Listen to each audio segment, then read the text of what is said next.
McCormick Gymnasium in Fargo, North Dakota. Good evening, everyone. I'm Cade Busick alongside Jed Thomas. We get set for North Dakota High School girls basketball action as the Shanley Deacons prepare to take on the Fargo North Spartans.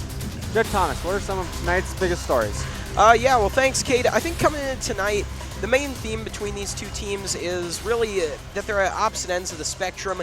You know, Fargo North having a down year here, only 3 wins in EDC play towards the bottom of the standings. Fargo Shanley, meanwhile, having another good year in second place in the EDC. They're 14-5 on the season.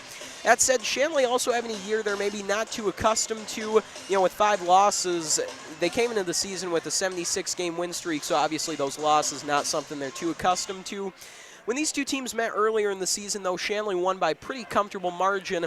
That said, as years gone on, I think we've seen a lot of improvement from Fargo North. So if the Spartans' big players come to play tonight, I definitely think they can give Shanley a run.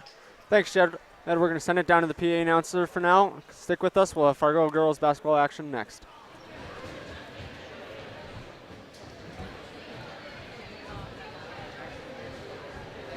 Good evening and welcome to McCormick Gymnasium on the campus of Shanley High School for tonight's Eastern Dakota Conference girls basketball game featuring the visitors on the scoreboard, the Fargo North Spartans. And your home team, Shanley Deacons. I'd like to remind all fans that Shanley High School campus is a tobacco-free campus. We ask that you refrain from smoking on the school grounds during your visit this evening. The concession stand and restrooms here at Shanley High School are located in the commons area. At this time, we ask that you please rise. Remove all headwears. Father Charles LaCroix will lead us in prayer. In the name of the Father, and of the Son, and of the Holy Spirit, amen. Father, all-powerful and ever-living God, we dwell always and everywhere to give you thanks, and we thank you for gathering us together here tonight for these contests. We ask you to be with us, watch over us, bless us, keep the players free from injury and harm, allow them to play to the best of their ability, reward them for their efforts here tonight. And let everything that we think, say, and do here tonight give you great honor, glory, and praise. We pray all this in the name of your Son, Jesus, by the power of your Holy Spirit. You are God forever and ever. Amen. In the name of the Father, and of the Son, and of the Holy Spirit. Amen. Please remain standing as we honor America with the singing of our national anthem. Your anthem tonight will be performed by freshman Spartan cheerleader from Fargo North, Emily Malheim. Oh, say, can you see by the dawn's early light what so proudly we hailed at the twilight's last gleaming, whose broad stripes and bright stars through the perilous fight o'er the ramparts we watched were so gallantly streaming, and the rockets rang there, the bombs bursting in air, gave proof through the night that our flag was still there. Oh, say does that star-spangled banner yet wave o'er the land of the free and the home of the brave?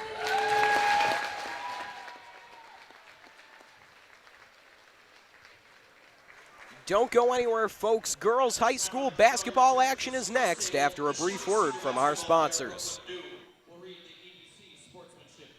This broadcast is presented by American Family Insurance, Ken Craft Agency, Bell Bank, Butler Machinery Company, the Fargo Jet Center, First International Bank and Trust, Form Communications, Luther Family Buick GMC, Master Construction, Moore Engineering, Netrix IT, Northern Improvement Company, Off the Wall Advertising, Robert Gibb and Sons, Sanford Orthopedics and Sports Medicine, Shields All Sports in Fargo, and TCI Insurance.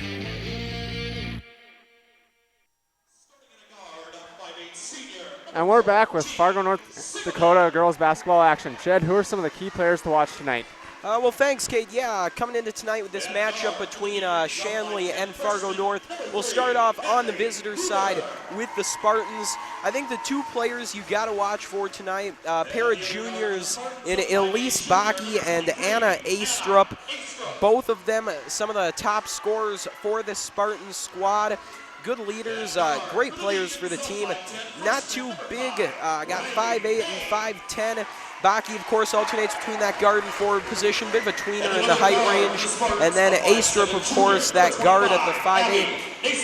Not a huge paint team is Fargo North, but they do have some great range shooting, and that's what you see from these two a lot. On the Shanley side of things, it's kind of the opposite. I think your two big players to watch here tonight are Emily Dietz and Sierra Berg.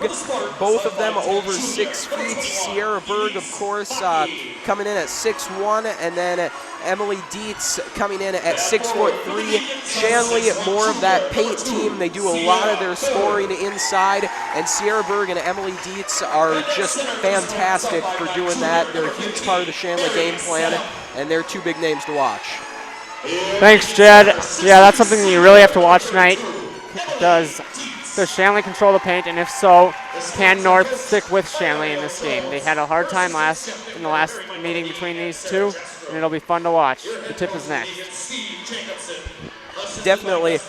Yeah, just a couple seconds here from tip-off. Shanley, it's a bit of an adjustment. You know, we've mentioned a lot of changes from last season. They lost a lot of great seniors. They have lost that winning streak. They're still a great team, but their identity is just a little different.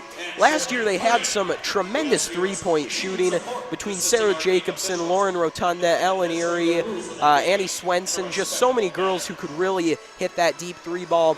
So it's a different identity for Shanley this year. Something we're maybe not used to, but I'd say they're pretty effective with that strategy in the paint, just like they were with that three-point strategy as well. Yeah, that's something they definitely have embraced this year, working hard down the paint and playing down there. For sure.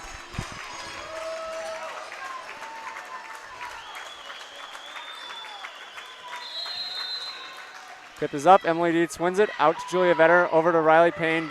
Over to Hadley Huber on the right wing. Into Emily Dietz, works in the paint, up for two, no good. Rebound Berg, no good. Emily Dietz gets the rebound, kicks it out to Payne. Dribbles at the top of the key, out to Huber at the top of the key. Inbounds it, or passes it in to Sierra Berg, over to Huber. Drives in for two, it falls. Shanley sets up in their press. And it's gonna be a steal for Sierra Berg, up to Huber. It's gonna get passed into Payne, out to Vetter on the wing, over to Huber, into Dietz. Dietz for two, no good. Rebound on Spartans. Nayseth dribbles the ball up, passes it over to Astrup. Up to Baki. Stolen by Huber. Huber takes the ball up the floor.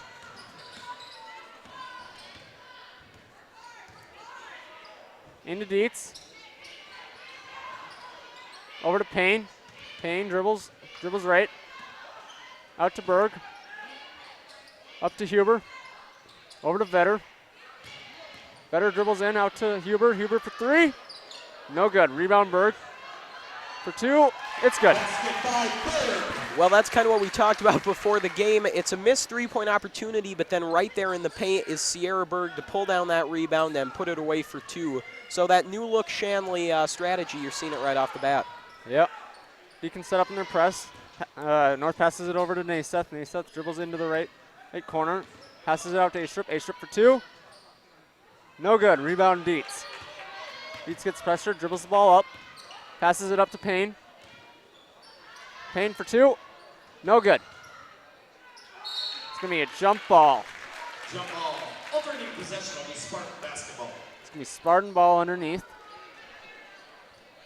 How about this Shanley defense early on? They are really going after every ball they can get their hands on. Singelman inbounds the ball to A-strip. She's trapped in the corner. Passes it out. Out. Mesa takes the ball up.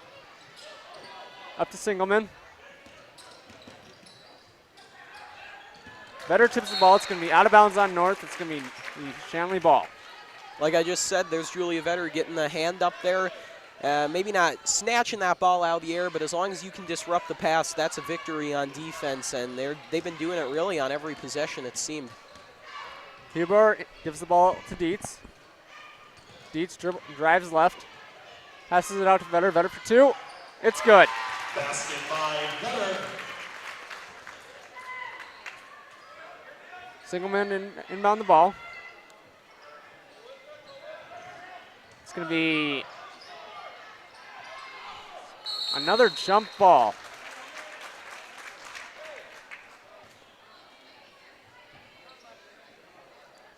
Payne will inbound underneath for the Deacons.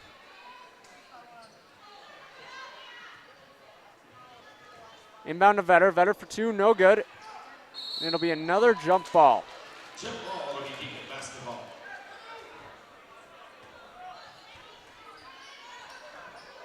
Well, both teams playing some tight defense here early on. Fargo North also trying to get into those lanes, trying to rip away at those balls. So that's really kind of the strategy of both these squads, though. Shanley and North really put a lot of stock in defense, and right there, Hadley Huber gets the steal. Huber for two, it's good.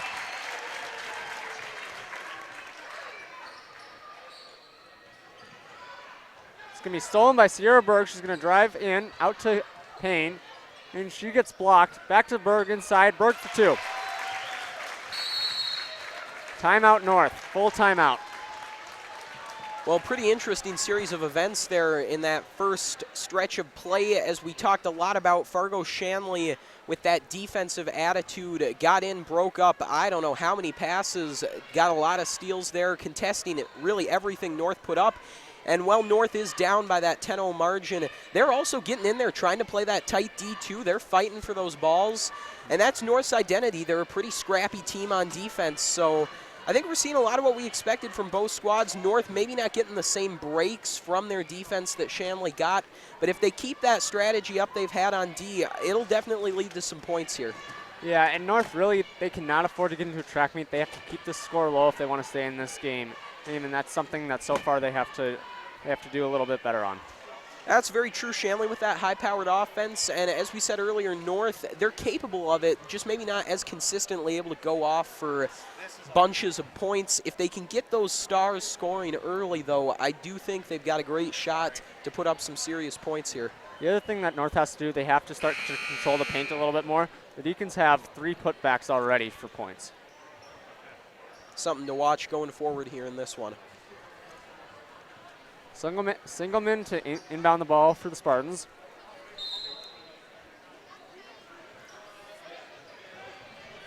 She inbounds to A-strip. It's going to be another jump ball. It'll be Shanley's ball.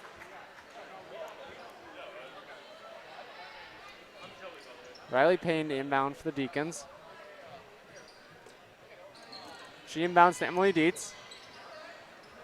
Over to Hadley Huber. Huber pressured, drives left, out to Vetter, up to Berg, down to Dietz, Dietz for 2. What a pass there for Sierra Berg, the little bounce pass underneath. Not a lot of space to work with there, but just deadly accurate with that one. Singelman inbounds the ball to Naseth, up to Baki, she misses, rebound Berg, over to Payne, Payne for 3, it's good. And I think they're only going to give her 2 on that one. They're going to say her feet were just over. Singelman inbounds the ball to Baki. Baki dribbles up the floor. Gets challenged by Berg. Out to Sem. Sem for 2. It's good. Basket by Sem. Well, as the second fast break there in a row for Fargo North, catching Shanley a little bit off guard. That's something North has to want to do. They want to run the floor and make these big girls for Shanley run. Payne for 3. No good. Rebound A-strip. It's going to be stolen by Vetter. Vetter for 2. No good, but they're going to call a foul. Not sure who they called that on. Calls on number 25, Naiseth. First personal, first team foul. Julia Vetter shooting 2. It's going to be on Naiseth for first. And folks, we want to remind you, be sure to join us next Tuesday, February 21st for girls varsity basketball versus Red River at 7:30 p.m. right here on ShanleyTV.com. That will be our final broadcast of the winter sports season, so don't miss it. That should be a great one. Fargo Shanley, the number 2 team in the EDC. Grand Forks Red River, the number 1, so that should be a really good one, folks. Be sure to tune in. Naiseth sprints the ball up the floor. Gets stopped by Dietz. Out to Singleman. Singleman for 3, no good. It's going to be out of bounds on North. Ball out of bounds, it'll be Deacon basketball.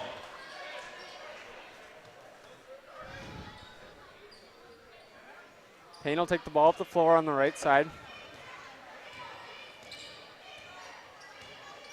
Passes it up to Huber at the top of the key. Down to Vetter on the right, on the left wing. Into Dietz. Dietz for 2, it's good. Basket by Dietz. Singleman to inbound. Gets it into A-strip. Pressured by Vetter. Berg on the steal, up to Payne, out to Vetter. Vetter for 2, no good. Naiseth's going to dribble the ball up the floor.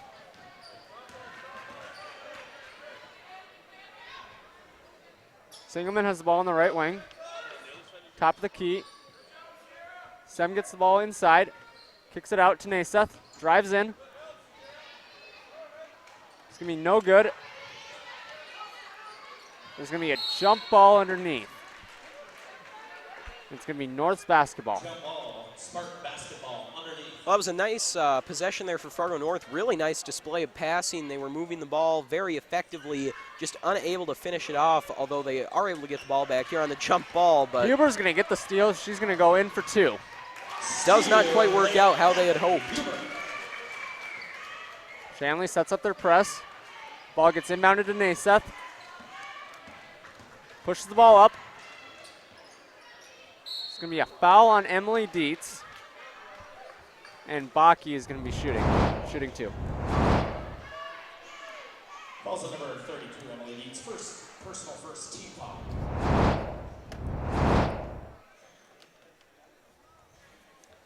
Makes the first. Checking in for the Deacons, number 24, Brooklyn Dew. Brooklyn Dew will come in for Julia Vetter. Maddie England and number 14, Sophie Semenko. Shooting free throws, Elise Baki.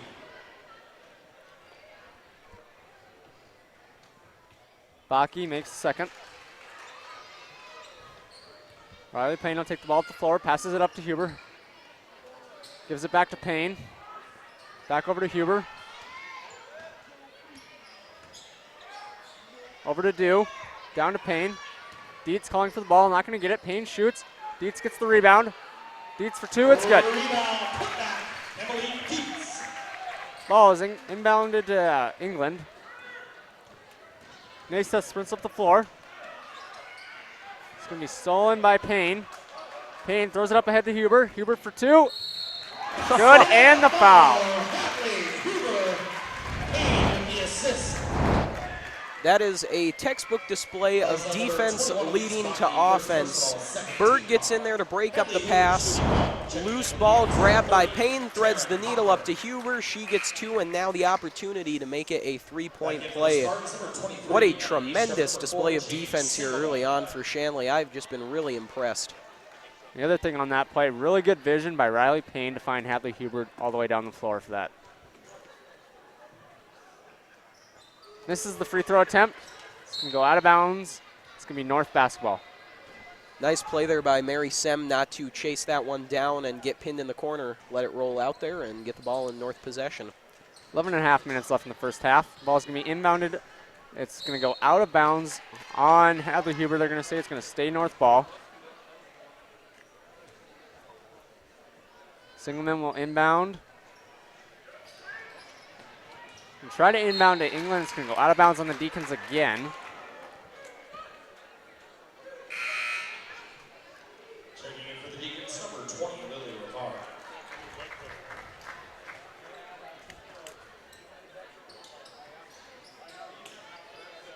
Lily Rivard's going to get called for the foul while trying to steal the inbound.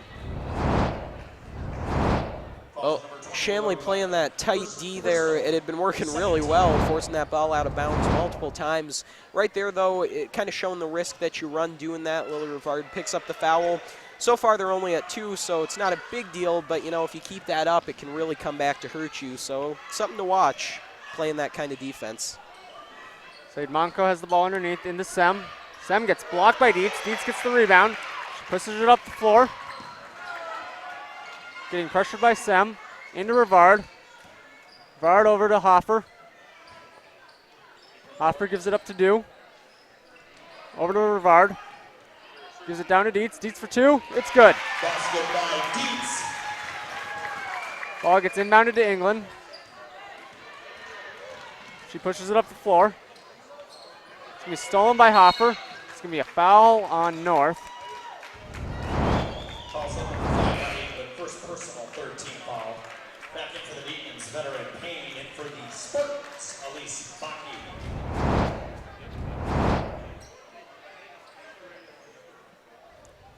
Hoffer has the ball, gives it up to Payne on the right wing.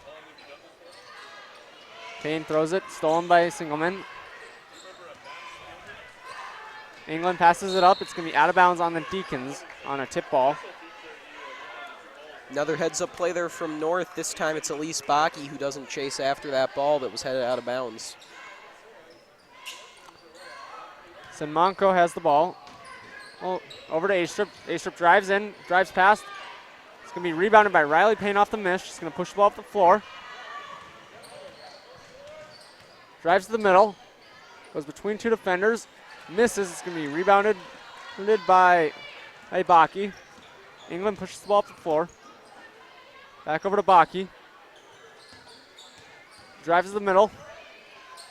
Over to Senmako. Rebounded by A-Strip. A-Strip for 2. Rebound, put back, Emma A-Strip. Riley Payne takes the ball up the floor on the right wing. Drives in. Hands it off to Vetter. Vetter gives it back to Payne. Payne gets a screen from Hoffer.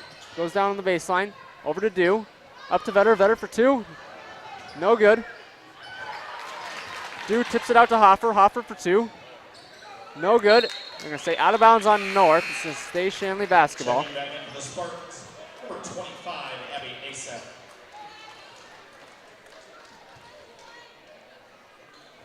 Ball's inbounded to Vetter. Up to Hoffer. Out to Payne. Payne drives in. Over to Dew. Out to Hoffer. Up to Vetter. Back out to Hoffer. Up to Dew. She drives in. Through contact. Not going to get the ball to go, but she's going to get 2 shots. Falls on number 4, Jamie Singleton. First personal, 14 foul. Brooklyn Dew at the free throw line. Well, 9:14 left to go here in the first half. And folks, we do want to remind you today is the day, the benefit for Shanley girls basketball coach Steve Jacobson. Coach Jacobson has had an ongoing battle with heart disease that has prevented him from having a full-time job for the past couple of years. Tonight's benefit is meant to help him pay for a lot of those medical bills that stem from this battle with heart disease. The benefit is from 4 to 9 p.m. today. There's a bake sale, silent auction, halftime three-point challenge. Concessions will go to Coach Jacobson, as will a free will donation, and this is all happening right here at Shanley High School. Also, you can donate online. To do so, please visit www.dmflendahan.org, click Benefit Events, and give to the campaign benefiting Steve Jacobson.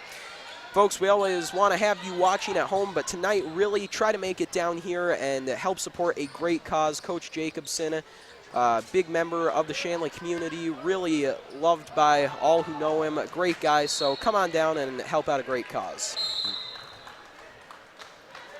It's going to be a timeout by Fargo North. Coming with 8:37 left on the clock now, a 28-6 lead for Shanley. So pretty impressive first half here, start to the first half, wouldn't you say, Cade?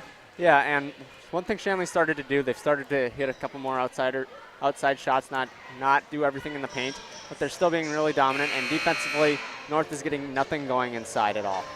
Yeah, you know, North, another one of those defensive teams. They're a little better on that back end maybe than they are on offense, and they're struggling a little bit here against the Shanley defense. Obviously, only 6 points so far in this game. Shanley has just done so much to disrupt the flow of their offense. They're getting their hands in those passing lanes, and what that starts to do is kind of make you second guess which passes you want to make, because now you're not really sure what's going to get tipped and what's not. So Shanley very effective in shutting down this North offense early on. Shanley goes into a 3-2 zone. Baki has the ball up to Sem. Sem's going to get fouled by Riley Payne. She's going to go to the line for 2.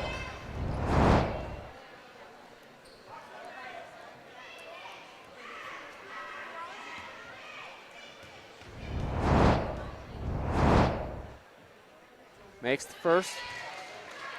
Mary Sem on the free throw line.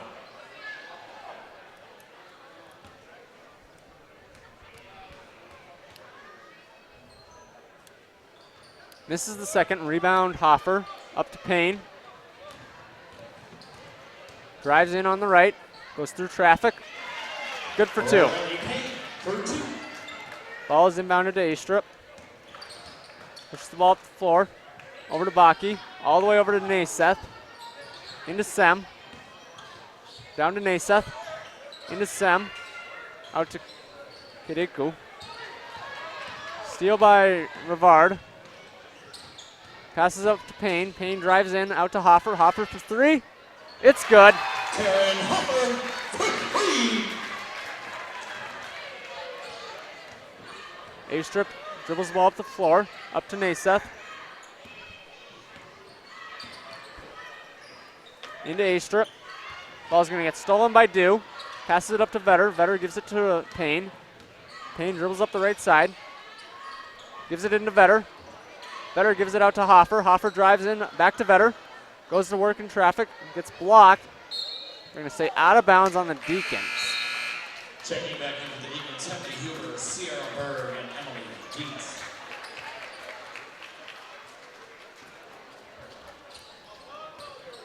A-Strip dribbles the ball up the floor.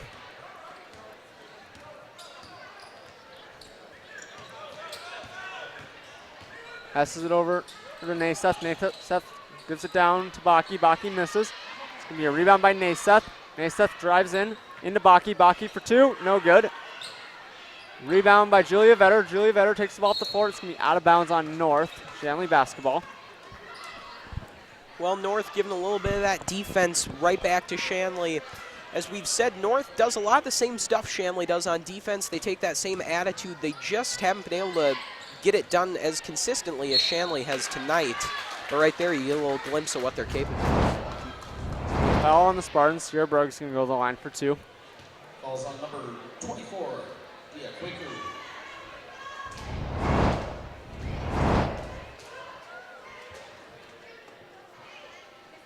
She misses the first.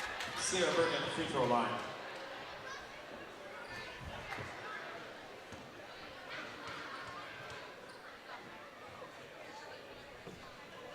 This is the second. Emily Dietz gets the rebound. They're going to call her for an over the back, though. It's going to be Spartan basketball.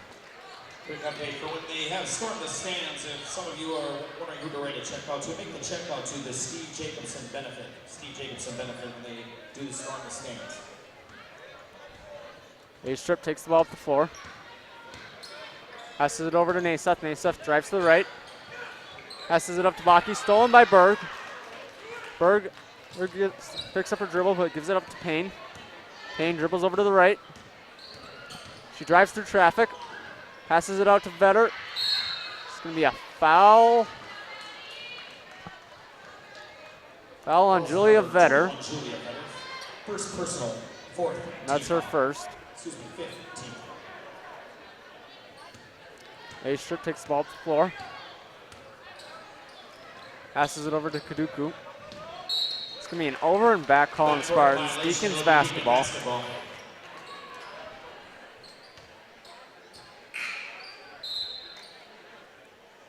England is going to check back in for the Spartans. Number 5, Betty England.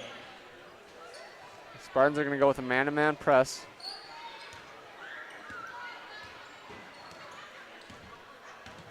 Huber dribbles the ball up the left side. Right into Vetter. Vetter gets blocked. Emily Dietz gets the rebound, though. Up to Huber on the right wing. Into Dietz. Over to Berg. Berg takes one dribble. No good. She gets the rebound, though, and puts it back up and in. Put back Sierra Berg. A-Strip takes the ball to the floor. Over to England. Into Baki. It's going to be stolen by Emily Dietz. Gets it to Huber. Up to Payne. Payne for two. It's good. Basket by Payne, assists Huber. Strip's going to take the ball up the floor. Passes it over to Naseth. Up to England. Down to Sem. Drives baseline. Out to England. Up to A-Strip. A-Strip for three. No good. It's going to be Deacons basketball. Timeout Deacons. And we will have our storm the stands for Steve. Your Deacon boys basketball players are coming around. And folks, at this time, we'd like to say if you've enjoyed watching our ShanleyTV.com broadcast, please consider making a donation to help us continue to bring you quality programming. We rely on donations to bring you every broadcast, and we need your help to continue to improve the quality of our productions and to add new features for you, the viewer, to enjoy. If you're interested in donating, please contact Joel Shuey at 701-893-3225. Again, that's Joel Shuey at 701-893-3225. Thank you for watching, and thanks for your support of Shanley TV. Speaking of donations, in the stands of the Gymnasium right now is the boys basketball team collecting money for the Steve Jacobson benefit. That benefit, of course, is tonight. And folks, such a worthy cause we encourage you to support. 4 to 9 p.m. Bake sale, silent auction, halftime three-point challenge. Concession money will be going to Coach Jacobson and a free will donation. So that benefit, again, from 4 to 9 p.m. tonight, that is a great cause we really encourage you to support. So, once again, just be sure to check that out. Come on down to Shanley. That silent auction has got some great items. Come check it out. North's going to go up with the press. Huber's going to take the ball up the right wing. Passes it into Dietz. Gives it back to Huber at the top of the key. Gets a screen from Vetter. Into Berg. It's going to be batted away by Baki. She's going to steal the ball. She's going to pass up to England. Up to A-Strip. Baki's calling for the ball. Not going to get it. Over to Simonko. Over to Baki. Over to A-Strip. Down to England. England for three. No good. Better on the rebound. Over to Huber.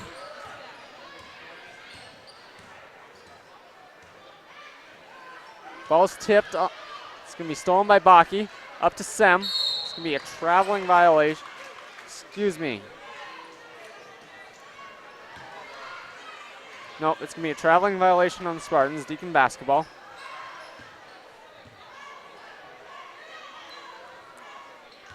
Huber's going to take the ball up.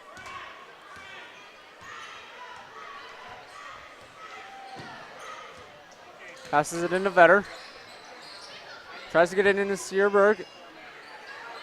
Sem is going to come up with the ball.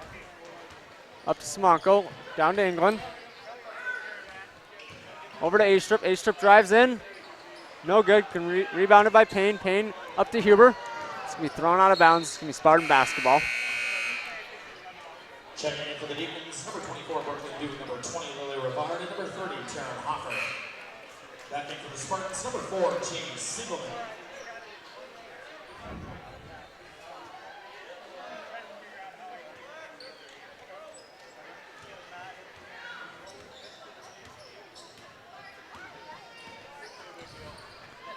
Ball is up to Singleman. Out to A-Strip. Over to England. It's going to be stolen by Sierberg. Payne's going to dribble the ball up the floor. She's going to pull up for three. It's good.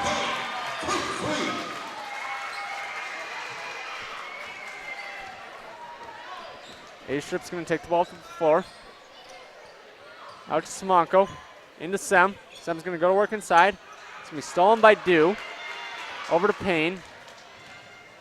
Payne's going to dribble the ball up the floor. He's going to dribble baseline. Floater, no good. Dew gets the rebound.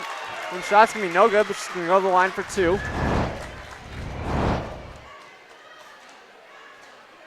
Fouls on number 14, Sophie Semenko, first personal, 16 foul, shooting 2. Well, that's foul number 6 for Fargo North. A number to watch with 2:55 left, though, shouldn't be a huge factor in the first half. Both teams have done a pretty good job of not accumulating too many fouls, really, in this first half. That said, though, it's even more impressive, actually, when you consider the tight D that both teams are playing. But, you know, as I was saying, Fargo North here only with 7 points. Could use a couple of those trips to the line. Shanley not giving them too many. It's when you get boxed out of the paint that you often have trouble drawing those fouls that normally you'd get driving to the hoop. So Fargo North would do them a lot of good to try to break inside there and get a couple more things going inside. Hockey just made the 2-pointer. Huber dribbles the ball up into Hoffer. Over to Rivard. Rivard for 3. No good. Rebound by by England. A-Strip's going to take the ball up. Out to Naiseth.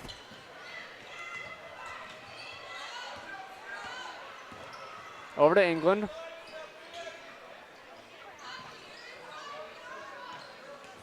It's going to be stolen by Brooklyn Dew. Huber's going to take the ball to the floor. Up to Rivard. Rivard's going to shoot. They're going to call a foul.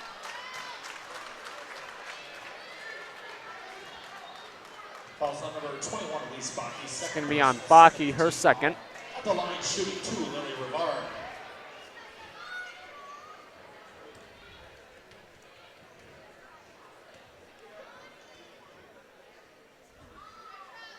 Rivard misses the first. Julian back in for the Deacons.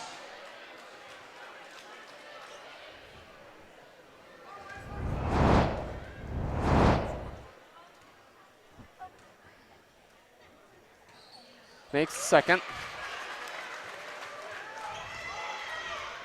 England's going to take the ball off the floor.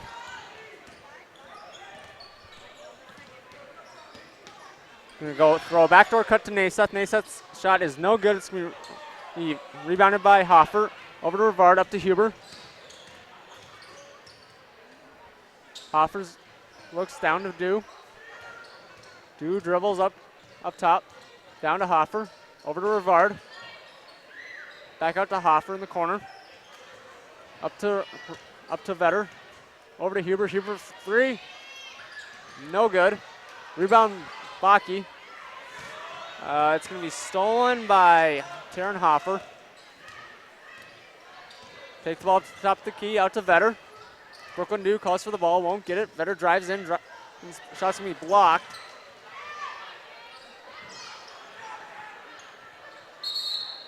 A traveling violation on the Spartans. Stay Shanley basketball.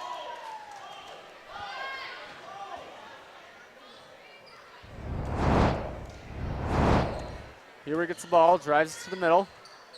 Out to Dew. Into Hoffer. Vetter's going to get the ball. Huber has the ball at the top of the key. Drives left. In the middle. No good. Baki on the rebound. They're going to call a foul on Hadley Huber. Also number 3, Hadley Huber, first personal. Her first. 16 foul. England's going to take the ball to the floor. Passes it in to Singleman. Out to Naiseth. Up to A-Strip. Back over to England. Ball's going to be tipped by Huber. Rivard's going to end up with the ball. Passes it over to Dew. Dew catches it. Passes it over to Huber. Huber for 3. Good on the bank. For 3. A-Strip takes the ball up the floor. She's guarded by Dew. Passes it over to Singleman. Down to Naiseth. Naiseth drives baseline. I'm going to say out of bounds. It's going to be North basketball underneath with 10 seconds left to go in the first half.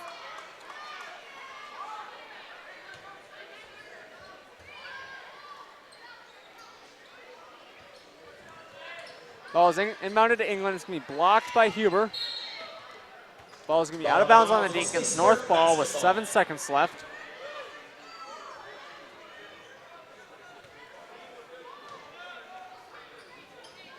Ball is thrown into Baki. Baki drives, shots up, no good, rebounded by Rivard.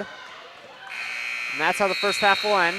Your halftime score, your Shanley Deacons 45, Fargo Spartans 9. Well, Jed, what do you think Shanley can work on in the second half, and what can North work on? Well, you know, Shanley obviously did a lot of things right there in that first half. I think if you're the Deacons, you just kind of want to keep playing the game you've been playing. Obviously working pretty well for you. Keep that defensive intensity up. If anything, as you get into the second half, oftentimes teams start to pick up a few more fouls. You get a little tired, you get a little sloppy. So when you're playing the type of defense Shanley's playing, I think for the second half, your big thing is just going to be watch those fouls and just keep doing what you're doing. If you're Fargo North, you know, obviously a tough situation playing in right now. Down pretty big heading into halftime. The last thing you can do, though, is just kind of hang your head and come out not with a lot of energy. If North can come out firing here, use this time to improve upon some of their offensive woes, they could really get some things done in the second half. You know, the score wouldn't say that they've had a great performance on defense, but part of that is they've just held the ball in the offensive zone for very short periods of time, and so they've been playing defense a lot. I think if they can get that offense flowing a little better, get into a rhythm, that'll translate to a tighter defense and just overall a better second half. So for Shanley, keep doing what you're doing. For North, figure out that offensive game plan. Kelly Hetzel, if there's a Kelly Hetzel here, please. And with that, we're going to send it to a break, but don't go anywhere, folks. Second half of play is coming up in just a few minutes.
Welcome back to McCormick Gymnasium as the Shanley Deacons are taking on the Fargo North Spartans. What are your thoughts on the game tonight, Jed? Well, thanks, Kate. I'll get to that in just a second, but first, we would like to take a minute to remind you folks that Shanley TV is made possible in part by the Shanley Athletic Club and their generous members.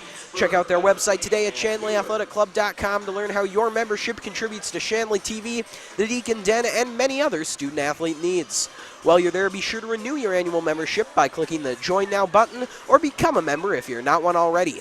It's easy to become a member and anyone can join, so sign up today. The Shanley Athletic Club, taking Deacon athletics to a higher level.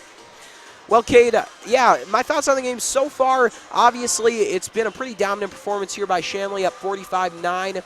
The score obviously shows they've gotten a lot of offense going here, but the reason for that offense, no question, has been their lights-out defensive play.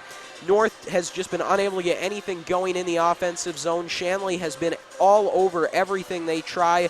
They've got an unbelievable number of steals. We're not keeping stats up here, but whoever is must be having a long night trying to pencil in all the steals in that column because it is insane. That Shanley D is looking better than they have all season long. Second half is just about to get underway and it'll be Deacons basketball.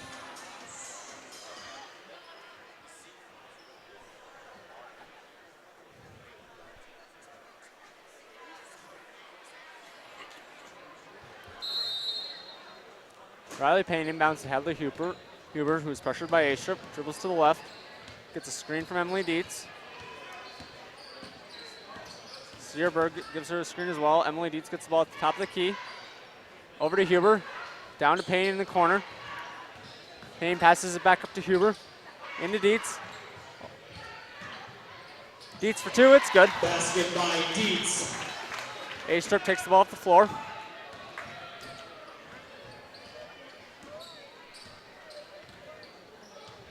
Passes it over to Nasa. Up to Singleman. Singleman for three. No good. It's going to be rebounded by Huber. Huber pushes the ball up the floor. Over to Payne. Payne for two. No good.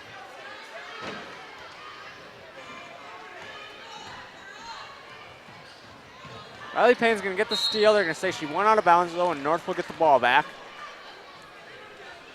Well, Shanley picking up where they left off, as Riley Payne comes in and takes that ball away. Tough break turning it over there, going out of bounds, but still just continuing that defense from the first half. Hockey passes it over to A-Strip. A-Strip look to shoot. Passes it up to Singleman. Singleman look to shoot. Drives, pulls up. It's going to be rebounded by Searberg after the miss. Passes it up to Payne. Payne drives on the left side up to Vetter. Vetter for two. It's good. Basket by Vetter, assist Payne. Beautiful pass there from Riley Payne. She's second on the team in assists, and you can really see why. Nice little bounce pass inside, very accurate, just right where it needed to be. North threw the ball out of bounds, and it'll be Shanley Deacon basketball. Hadley Huber is pressured by A-Strip. Dribbles to the right. Gives it to Dietz. Back to Huber. Huber looked for Payne, didn't get it. Baki with the steal. Over to A-Strip. A-Strip pushes the ball. Over to A-Strip. Payne gets the ball on the right side, dribbles in. Backs out to the corner. Payne for three, no good. Naiseth on the rebound. Naiseth dribbles the ball up to four. Stops about top of the key. It's going to be stolen by Riley Payne. She's going to go in for a two-pointer. Steal and basket, Riley Payne. A-Strip will take the ball up on the left side. Passes it over to Sem. Gives it over to Singleman. Drives in for two. No good. Rebound Baki. Baki for two. No good. Emily Dietz on the rebound. Over to Huber.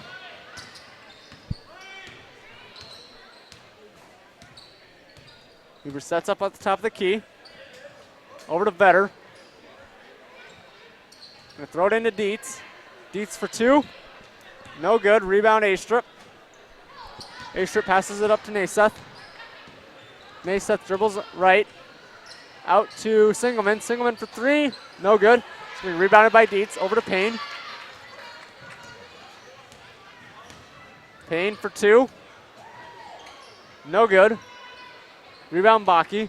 Over to A-Strip. A-Strip dribbles up on the right side. It's thrown out of bounds. It's going to be Shanley Deacon basketball. Checking in for the Spartans, number 5, Maddie England. England is in for the Spartans.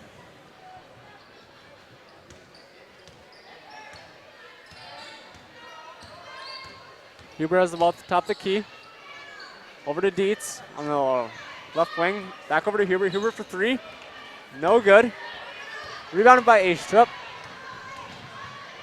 She will be blocked by Dietz. Dietz gets the rebound off the block. Up to Huber. Over to Payne. Payne for three. No good. Vetter gets the rebound. Up to Dietz. She's shot fake. Then she shoots. Payne gets the rebound off the shot. No good. Sierra Berg now gets the rebound. No good. She gets her own rebound. It's going to be a jump ball.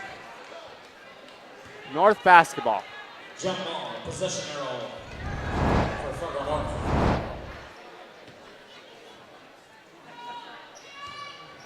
Ball is inbounded to A-Strip. She takes the ball up the floor. It's going to be a timeout, Fargo North. 30-second timeout taken by the Spartans.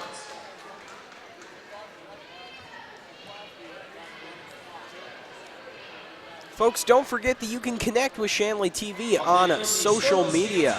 Get the latest updates about Shanley sports teams, plus reminders about upcoming broadcasts. Like our Facebook page today at facebook.com/ShanleyTV. Follow us on Twitter at ShanleyTV. And now you can follow us on Instagram at ShanleyTV. I'd like to thank both the Shanley fans and the Fargo North fans for your help and generosity for the Steve Jacobson benefit. Thank you very much. Timeout is over. It's going to be North's ball on the right side.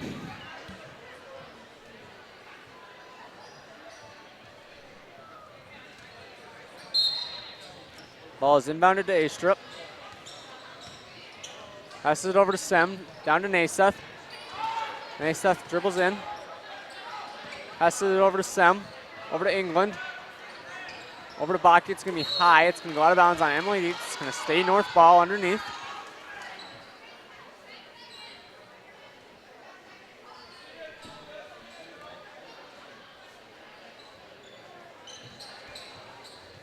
Ball is going to be thrown into Naiseth.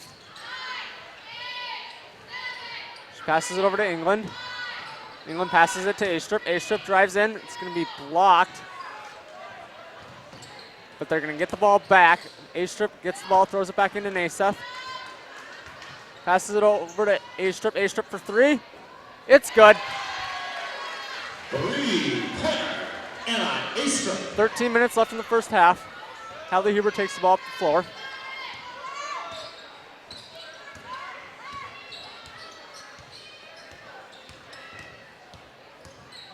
Drives in to the left side. Out to Vetter. Vetter for three. No good. Rebound Berg. Berg for two. No good, but they're going to call a foul. She'll go to the line. Fouls on number 21, Elise Baki, third personal. First team foul, Sierra Berg, 2. Berg makes the first. Checking in for the Spartans, number 14, Sophie Semenko, number 24, Dion Quick.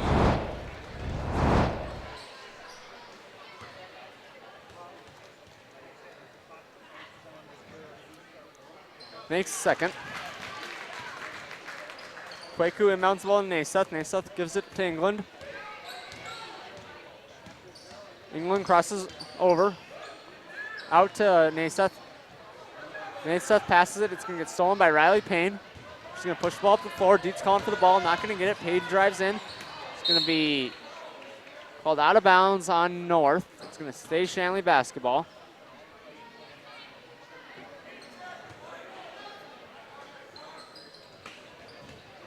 Payne tried to inbound it to Berg. It's going to be taken by North. Sem gets the ball, gives it up to Smako. England for 3. It's good. Valley England for 3. Huber inbounds Payne, gets it right back.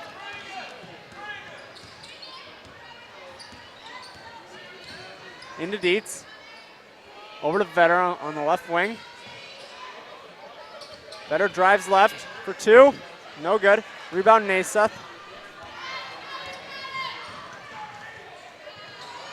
Naiseth for 2. Naiseth.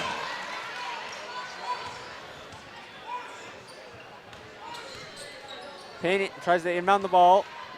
Oh, it's going to be stolen by Smocko.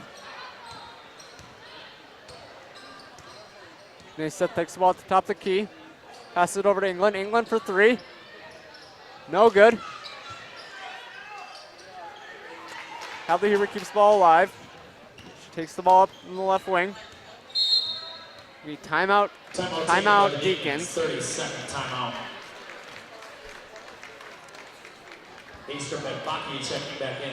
For the Spartans. Folks, once again, we'd like to remind you Shanley TV is made possible in part by the Shanley Athletic Club and their generous members. Check out their website today at shanleyathletic.club.com to learn how your membership contributes to Shanley TV, the Deacon Den, and many other student-athlete needs.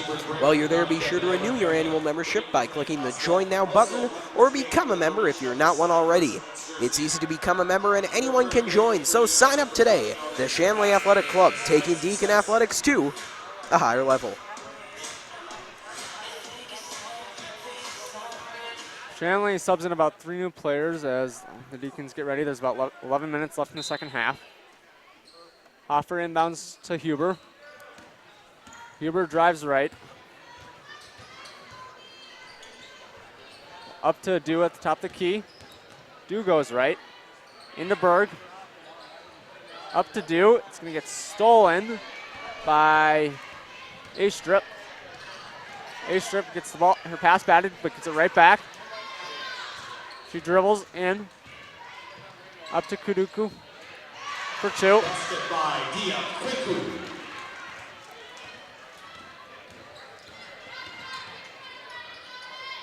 Emily Dietz for 3. It's good.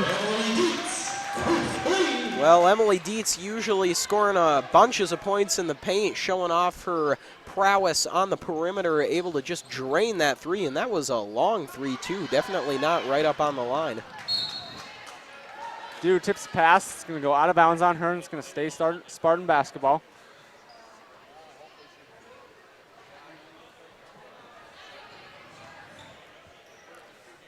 A-Strip's going to take the ball off the floor, but she passes it up to England. England at the top of the key. Over to Baki. Up to Semko for 3. No good. Hadley Huber on the rebound. Pushes the ball up the floor. Over to Berg. Berg not going to shoot it. Out to Dietz. Up to Hoffer. Hoffer for 2. No good. It's going to be rebounded by Dietz. Dietz for 2. Emily Dietz. Well, nice play for the Deacons, and it all starts there with Sierra Berg able to save that ball from going out of bounds. She just toe taps along that baseline, bounce pass backwards, and it leads to 2 points for Shanley. So another great play there for the Deacons in the offensive zone. Huber's going to take the ball up the left side, pressured by Smocko.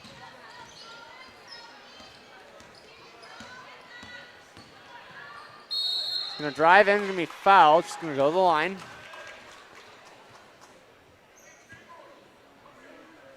Falls on number 24, Dia Kweku, second personal, second team foul. Hadley Huber shooting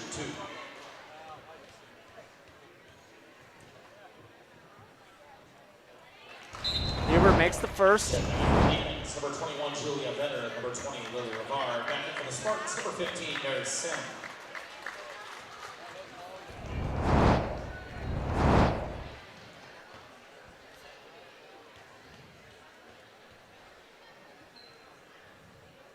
Makes the second.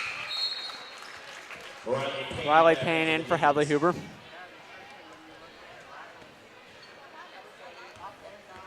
England takes the ball up. Passes it over to Baki. Into A-Strip. It's going to go out of bounds on A-Strip. It's going to be Shanley Deacon ball.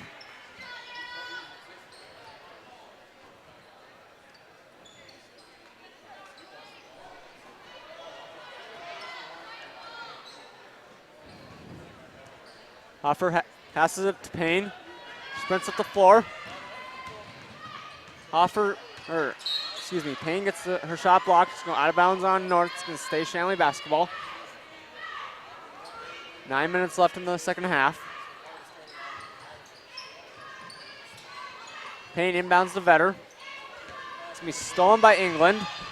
It's going to go out of bounds on North, and it's going to be Shanley basketball. Well, North playing more of that tight D. We saw it some in the first half. Obviously, we weren't able to quite get it going to the level Shanley was. But, I've been very impressed with North's defense here in the second half. They have really, in comparison to the first, just clamped down on Shanley, not giving them very much in comparison, really, at all. So a much better second half here for Fargo North, I'd say now, with 8:46 to go. Yeah, at halfway point, they've only given up 15 points this half. In the last half, they gave up 45 points. Catherine Busick checking in for the Deacons. Over to Dew. Into Rivard, out to Busick. It's going to be a moving screen. After Busick knocked down that three, no basket.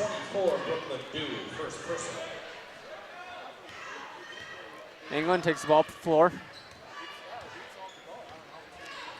Passes it into Sem. Tries to get it into Baki, not going to get it. It's going to go to England. Pass it up to Baki. It's going to be no good. Vetter gets the rebound up to Hoffer. Over to Dew on the right wing. She's going to drive right. Going to be good for two.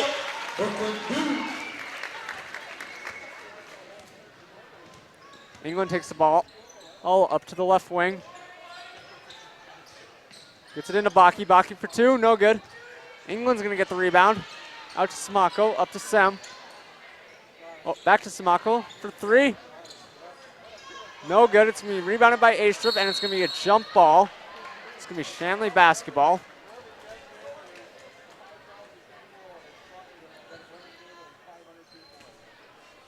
Rivard's going to inbound to Busick. Takes the ball up the right side. Over to Vetter. All the way over to Hoffer. Over to Dew. Just about had it stolen. Got it back. Down to Vetter.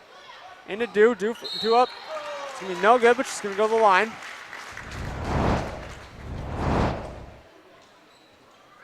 Fouls on number 14, Sophie Semenko. Second personal, third team foul.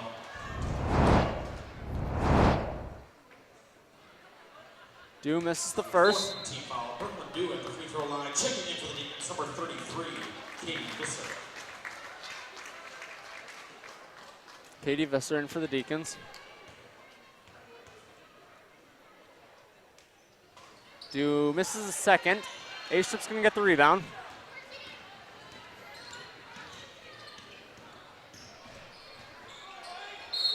A-Strip's going to get the bucket and the foul. Going to have a chance for a three-point play here. Fouls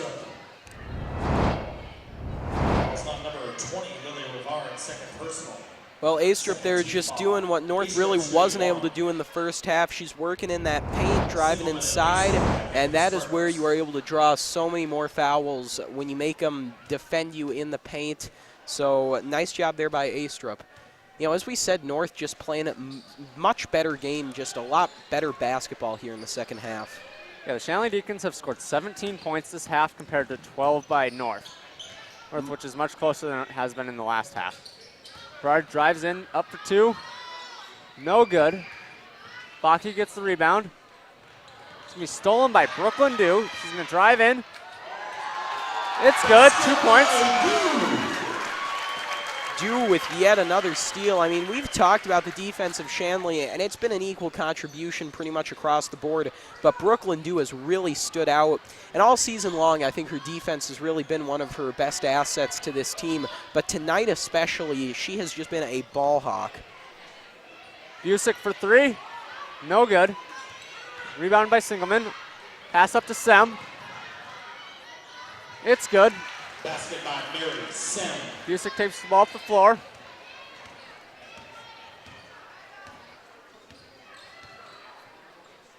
Over to Do. Visser calls for the ball. She gets it. She's up for 2. No good, but she'll go to the line. Fouls on number 25, adding a second personal. 15 foul. Katie Visser shooting 2.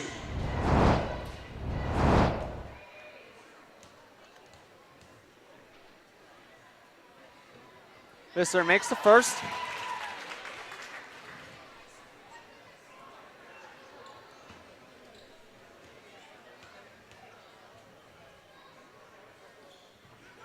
And the second. A-Strip takes the ball off the floor, up to the top of the key. Passes it over to Naseth. Over to Singleman. Into Sem. Out to Naseth. Back out to Sem. Into Baki. Baki for 2. It's good. Basket by Baki.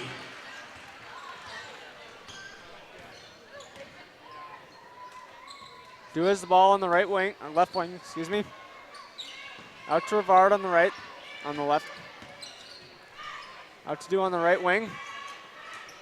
Up to Visser inside. Visser throws it away. It's going to be stolen by A-Strip. A-Strip pushes the ball up the floor. A-Strip gives it to Naseth. Visser got a hand in there. It's going to go out of bounds on Sem. It's going to be Deacon basketball. Rivard mounts the ball to Busick.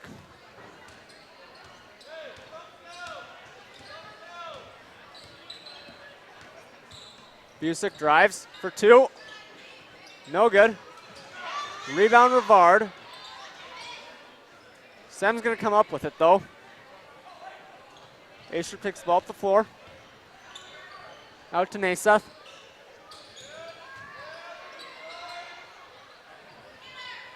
It's going to be stolen by Brooklyn Dew. She pushes it up the left side. It's going to be a foul on the Spartans. Baki, her 5th personal. Foul. She is fouled out. Checking in for the Spartans, number 24, Dina Kwaku. Kwaku in for the Spartans. Busick to inbound the ball for the Deacons. Over to Du. Up to Rivard. Over to Busick. Busick for 3. It's good.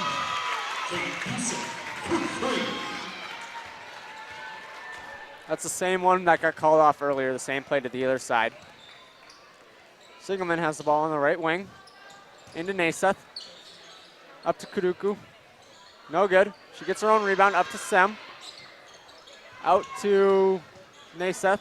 Out to Sem. Sem gets shot blocked. Rivard comes down with the ball. Busick gets the ball. She pushes it up the floor. Over to Rivard. Rivard drives in.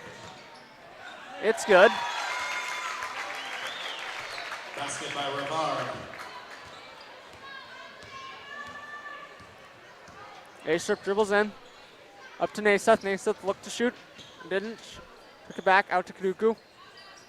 Over to Naseth. Naseth for 3. No good. Busick gets the rebound. Pushes the ball up the right. It's going to be a timeout.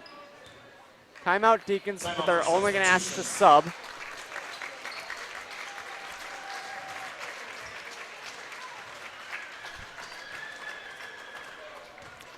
And folks, don't forget, coming up just a few minutes after this game will be the boys' game against Fargo North.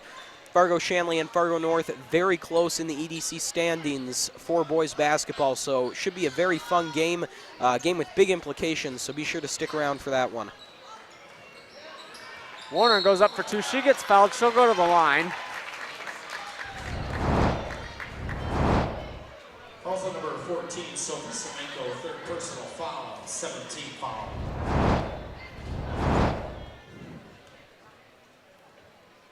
Warner makes the first.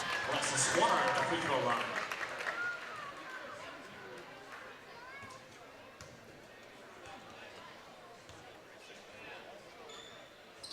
This is the second. It's going to be rebounded by Chrisman. Shot goes up and good for 2.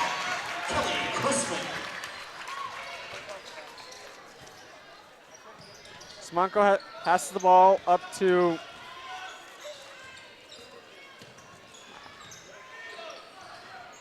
Faulkner has the ball all underneath. Passes it out to Hudson. Hudson drives in. Hudson for 2. No good. Hudson gets the ball back. Kaduku for 3. It's good. Manuel takes the ball up the right side. Passes it in to Chrisman. Over to Manuel. Drives baseline for 2. It's good. Kaduku passes it up to Hudson. Excuse me, Faulkner. Kaduku gets the ball in the corner.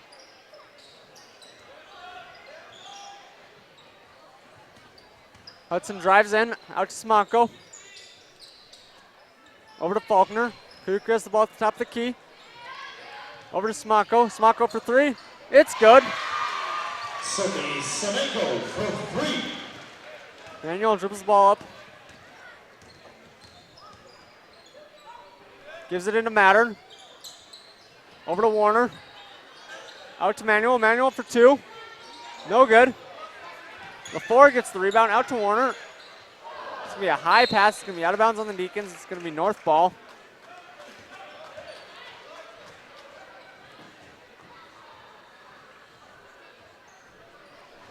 Smonko enters the ball into Faulkner. Gives over to Hudson. Hudson gives it up to Comer. Drives in, out to Kaduku. Over to Faulkner. Kaduku passes it over to Smonko. Drives left. Gets stopped. Up to Faulkner. It's going to be a jump ball.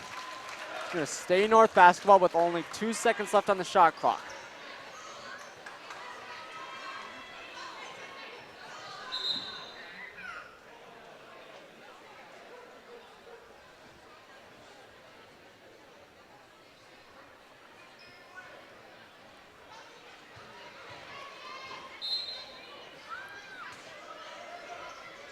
Ball is inbounded to Faulkner. She puts it up. It's blocked by Warner, and it's going to be a shot clock violation. Deacons basketball.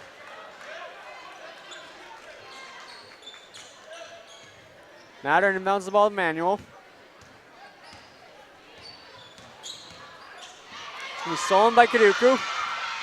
Drives in. Makes it for 2. Manuel drives the ball on the left side. It's going to be stolen in by Hudson. Ball is thrown up to Faulkner.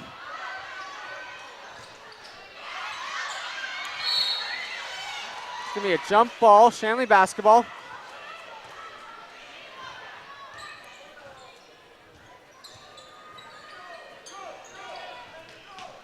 Mattern gets the ball, picks it up, she spins over to the right side. Stops the three-point line into Warner, up to Manuel, back over to Mattern. Gets stolen in by Hudson. No, doesn't make the basket, but she's going to get 2 shots. Falls on number 23. 35 seconds left in the second half of the basketball game. To the free throw line, shooting 2, Kaya Hudson.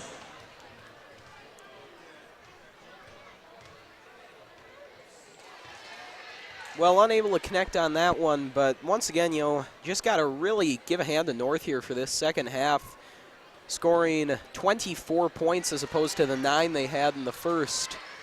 Just really played a much, much better game, and you start to sound like a broken record when you talk about that, but it's really true. It needs to be mentioned quite a bit. North just stepping it up here in the second. Shanley, though, has really obviously continued to control, but Kate, I've been pretty impressed with this North performance. They've played really hard. I mean, that's tough when you have a game like this, but they have worked really hard, and they have put on a really good showing in this second half. Agreed.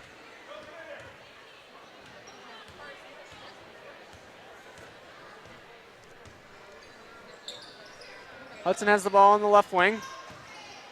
It's stolen by LaFleur. He's going to pass it up to Mattern, but there's going to be a push on North first. Falls on number 30, Kendall Faulkner. LaFleur's going to get 2 shots. Sarah LaFour at the free throw line, shooting the bonus.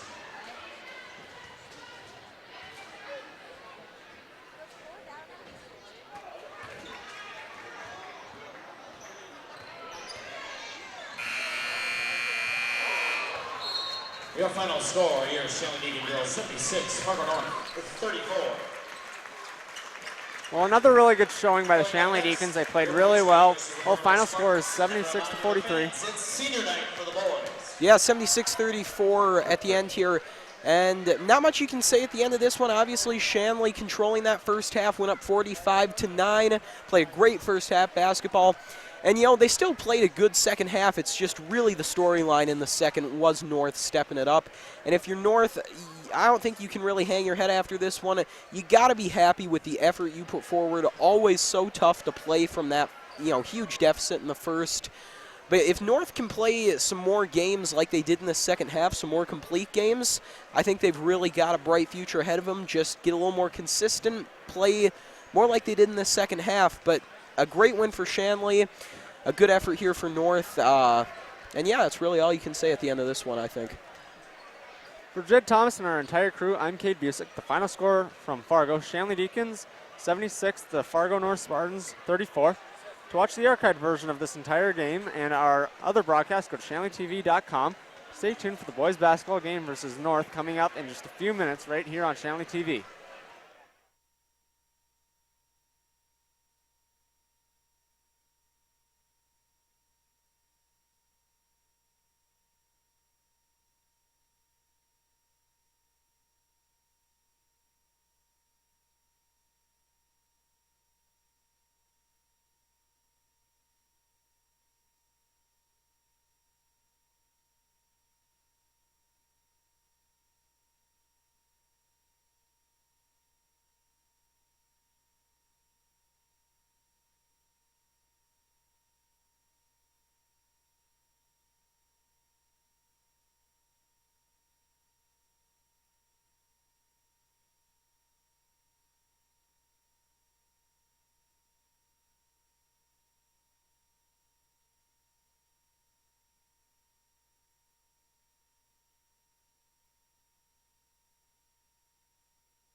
Good evening, folks, and welcome to North Dakota High School boys basketball action as the Fargo Shanley Deacons get ready to take on the Fargo North Spartans. Now, we're coming on a bit early tonight, folks, as we have some festivities before the game. It is senior night for the Shanley Deacons, so we're going to bring you that here in just a couple of seconds. We will head off for that, but we'll have all of that here for you on the broadcast, and then a couple minutes after that's over, we'll come right back for the action. So for now, I'll turn things over to the PA announcer for those senior night festivities. But after that, of course, we will have the game between these two longtime rivals. So stick around, folks. A jam-packed night of action, some good gameplay, some fun festivities, a whole lot going on. So be sure to stick around.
At this time, I'd like to take a few minutes to honor our seniors who are playing in one of their last regular season games here at Shanley High School. We'd also like to recognize their parents who have made the time and commitment to get them to this point in their career and made all this possible. Over the past 4 years, we have watched as these seniors have grown as basketball players and in our cheerleading program to become outstanding young adults. At this time, I'd like to announce your Deacon senior cheerleaders. Your senior cheerleaders are Maddie Chera and her parents, Janice and Mike Chera.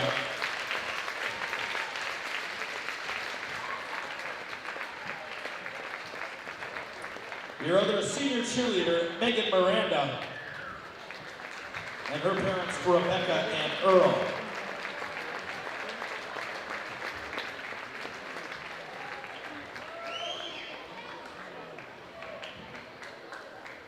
And your senior basketball players, Matt Bird, accompanied by his parents, Ann and Greg Bird.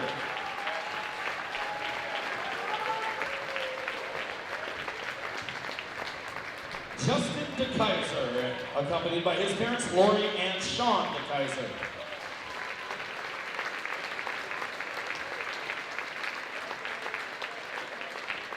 Jake Reinholz, accompanied by his parents, Teresa and Aaron Reinholz.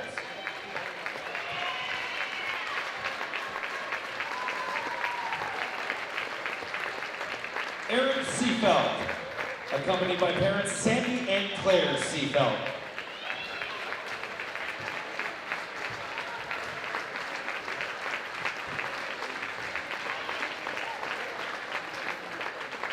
And Austin Yagi, accompanied by parents Gina and Mark Yagi.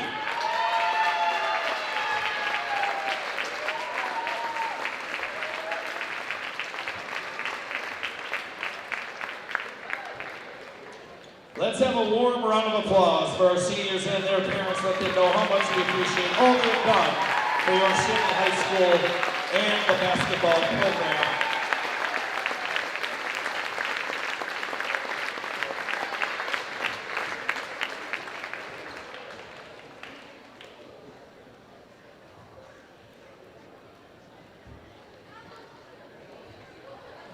Good luck in tonight's game, fellas. Go get them.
From the McCormick Gymnasium in Fargo, North Dakota. Good evening, everybody. I'm Jed Thomas alongside my partner Max Bush as we get set for North Dakota High School boys basketball action as the Shanley Deacons prepare to take on the Fargo North Spartans.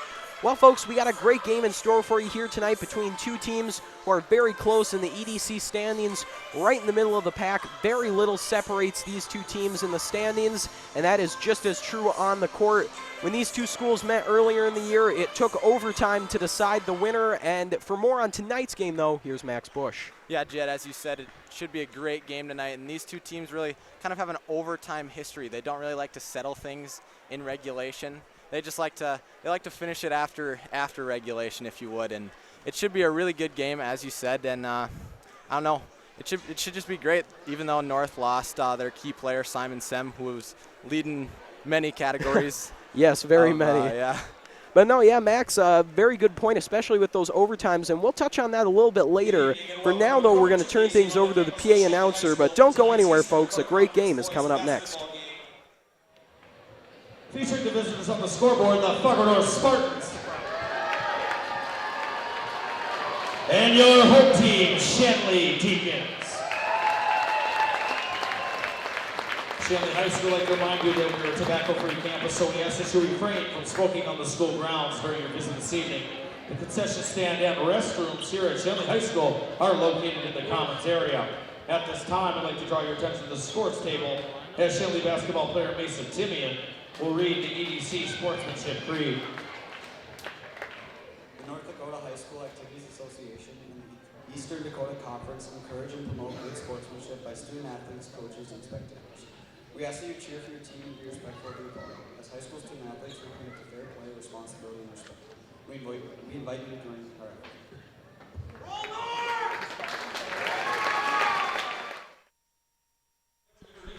Your Spartan Varsity cheerleaders, their coach, Leah Ramstead. All right, folks, well, we are back, and we are not actually turning things over to the PA announcer right now.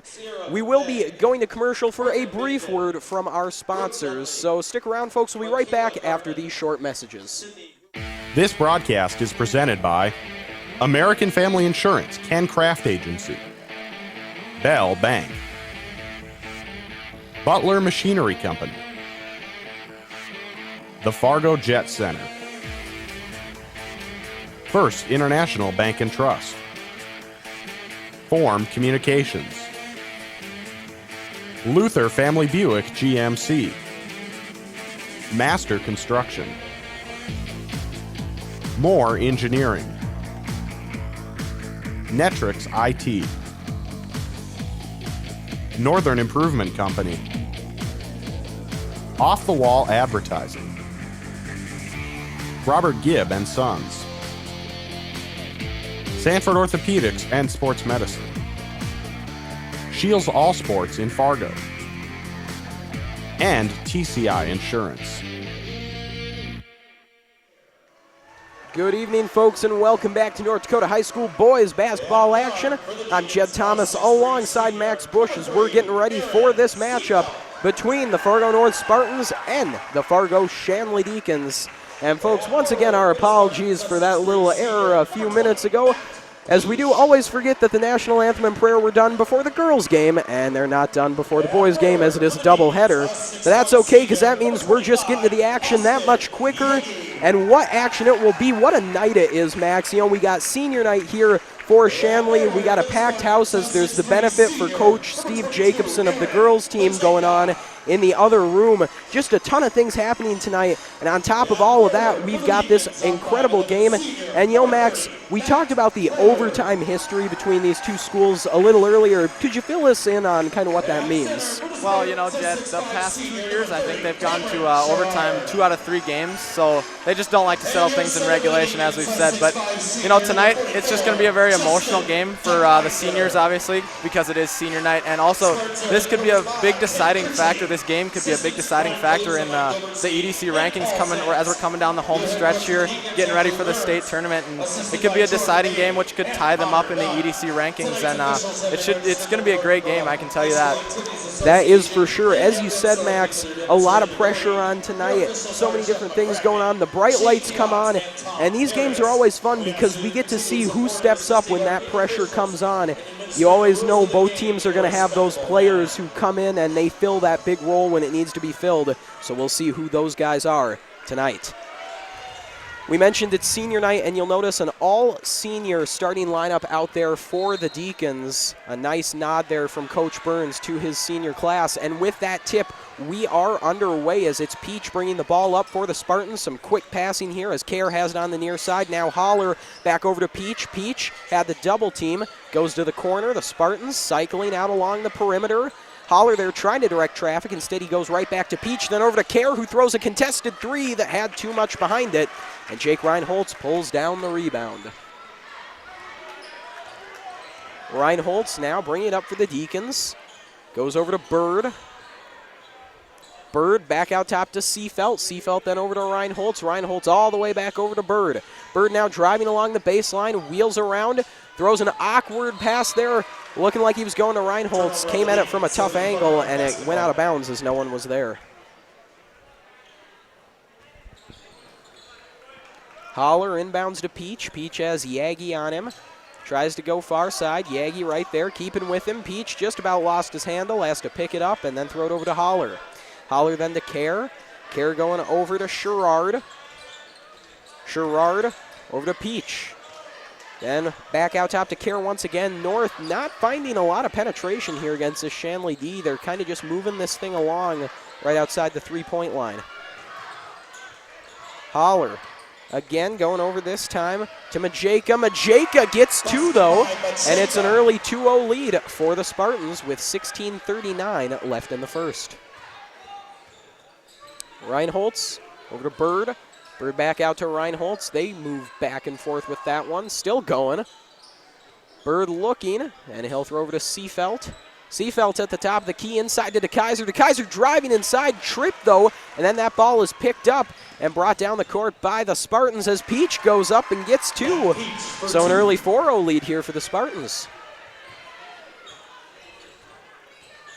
Reinholtz over to Bird. Bird over to DeKaiser. DeKaiser faked the pass, goes in. Oh, what a pass to Seafelt, but he got denied under the hoop. It was a beautiful feed that just wasn't quite finished there, and then Kerr goes up for two and one. And Max, how about this start for Fargo North? They're really bringing this ball right back down the court on the Deacons. Yeah, they're really capitalizing on the Deacons' mistakes here. The Deacons just haven't seemed to been able to really find their rhythm on offense quite yet. They've just not been able to find any penetration inside and just can't finish really. So the Spartans are definitely capitalizing on those opportunities. So it's a 6-0 lead here for Fargo North with 15:56 on the clock, and the three-point play completed by Kerr to make it 7-0. Seville now in for the Deacons as they adjust that all-senior lineup, and Cam Seville hits the three-pointer to make it a 7-3 game. Holler on the near side. A little bounce pass over to Majeka. Peach in the corner, moving in. Two Deacons went up to knock it away, and then that one's knocked out of bounds by Reinholtz. Get a look at the replay there. McKeever from behind, Cab out in front, able to contest that shot there from Peach. And now North goes back to work here, still in the Deacon zone. Ball kicked outside to Peach, looking for three, short off the rim, rebound grabbed by Majeka. Sherrard, some quick passing, and then the three in the corner off the rim from Peach. Holler with the rebound, has that one stripped. It goes out of bounds again off the Deacons. Deacons just cannot seem to grab a defensive rebound on this possession. No, they cannot. They've been going after the ball, able to knock it away a couple times, but as you said, Max, they just can't seem to get possession of it and get on top of it. Holler over to Majeka. Majeka over to Sherrard. Sherrard with the fake, nice little move, still going in the paint, somehow still held on to it. Deacons wanting to travel there. They didn't get it, but they did get the ball.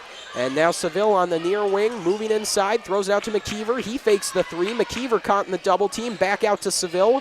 That's where he hit the earlier three. This time, though, he's going to give it off to Cava, who goes over to DeKaiser. Then to McKeever. McKeever looking for three. He gets it. And yet that earlier the earlier three for Seville was corrected to a 2-pointer. So it looks like they caught him with his foot over the line, so it is now 7-5. Peach in the paint, denied by Cava. But it looks like he was fouled, and Peach will go to the line to shoot 2. They'll get Jake Reinholtz there for his first and the second overall for the Deacons. 14:22 left to go in the first half. It's a 2-point lead here for North. Make that a 3-point lead with a chance for a 4.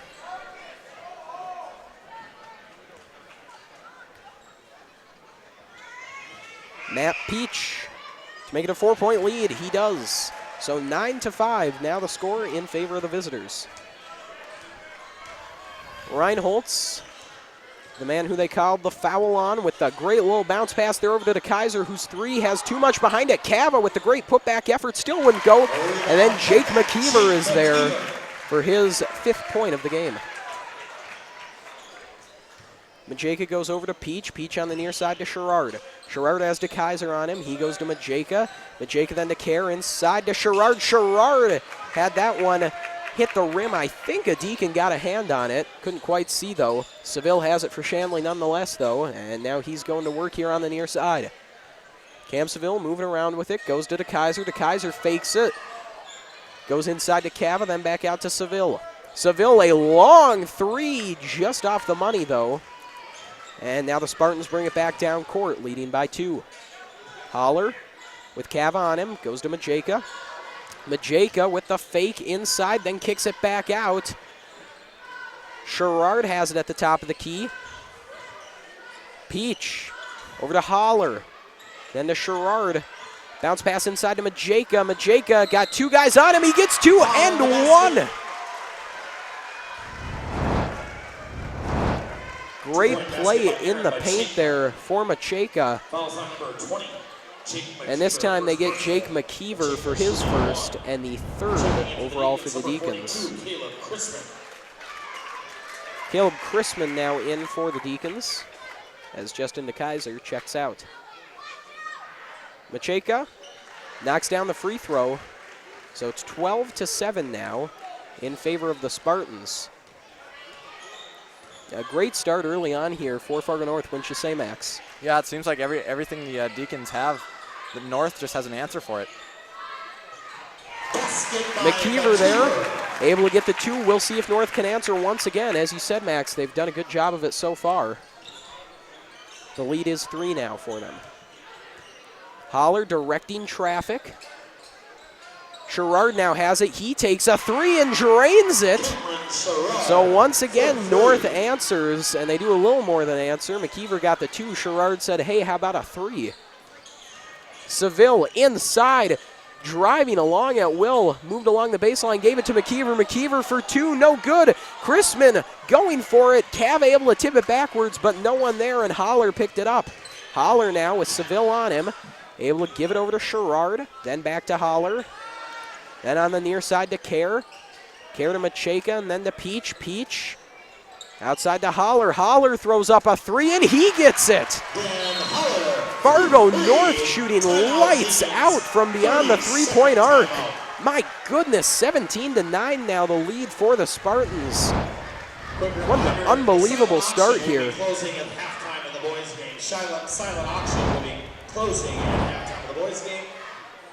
And Fargo North just knocking down those 3s at will. Those aren't easy 3s either. They're contested. They are right up. Shanley's really right in their faces, and North still able to get those to go. Yeah, North just can't seem to miss anything today. They're just shooting lights out, as you said, and just not missing a thing. And the Deacons are really going to have to find a way to stop that or shoot lights out their own, I guess. As for sure, either got to play that defense or keep up with them on offense. And folks, if you maybe heard the announcement from the PA, the silent auction for the Steve Jacobson benefit closes at halftime of this game. So if you're still at home, try to make it down here. Not a ton of time, but still a great benefit, and you can still help support that even after the silent auction closes. And also, be sure to donate online if you can. Visit www.dmflendahan.org, click Benefit Events, and give to the campaign benefiting Steve Jacobson. And then the basket and the foul for the Deacons. Let's get a replay. I didn't see that myself. Cava. What a basket there from Jake Cava, working from the baseline, able to get just enough space to throw that in off the backboard. That's a good answer for the Deacons coming out of that timeout, trying to stop some of the momentum that the Spartans had going into that timeout. Fargo North moving back down, trying to get the answer here. It's Holler with the ball. Holler with a little bounce pass. Cava going after it, and it will be Deacon ball. So another positive swing in momentum here for Shanley, fresh off that timeout. Seems to have paid off so far. Seville out to Yagi. Yagi then back to Seville. Seville gives right back to Yagi, then to Chrisman. Chrisman had a nice feed looking for McKeever, but he couldn't pull it in, and it goes off the hands of McKeever and out of bounds.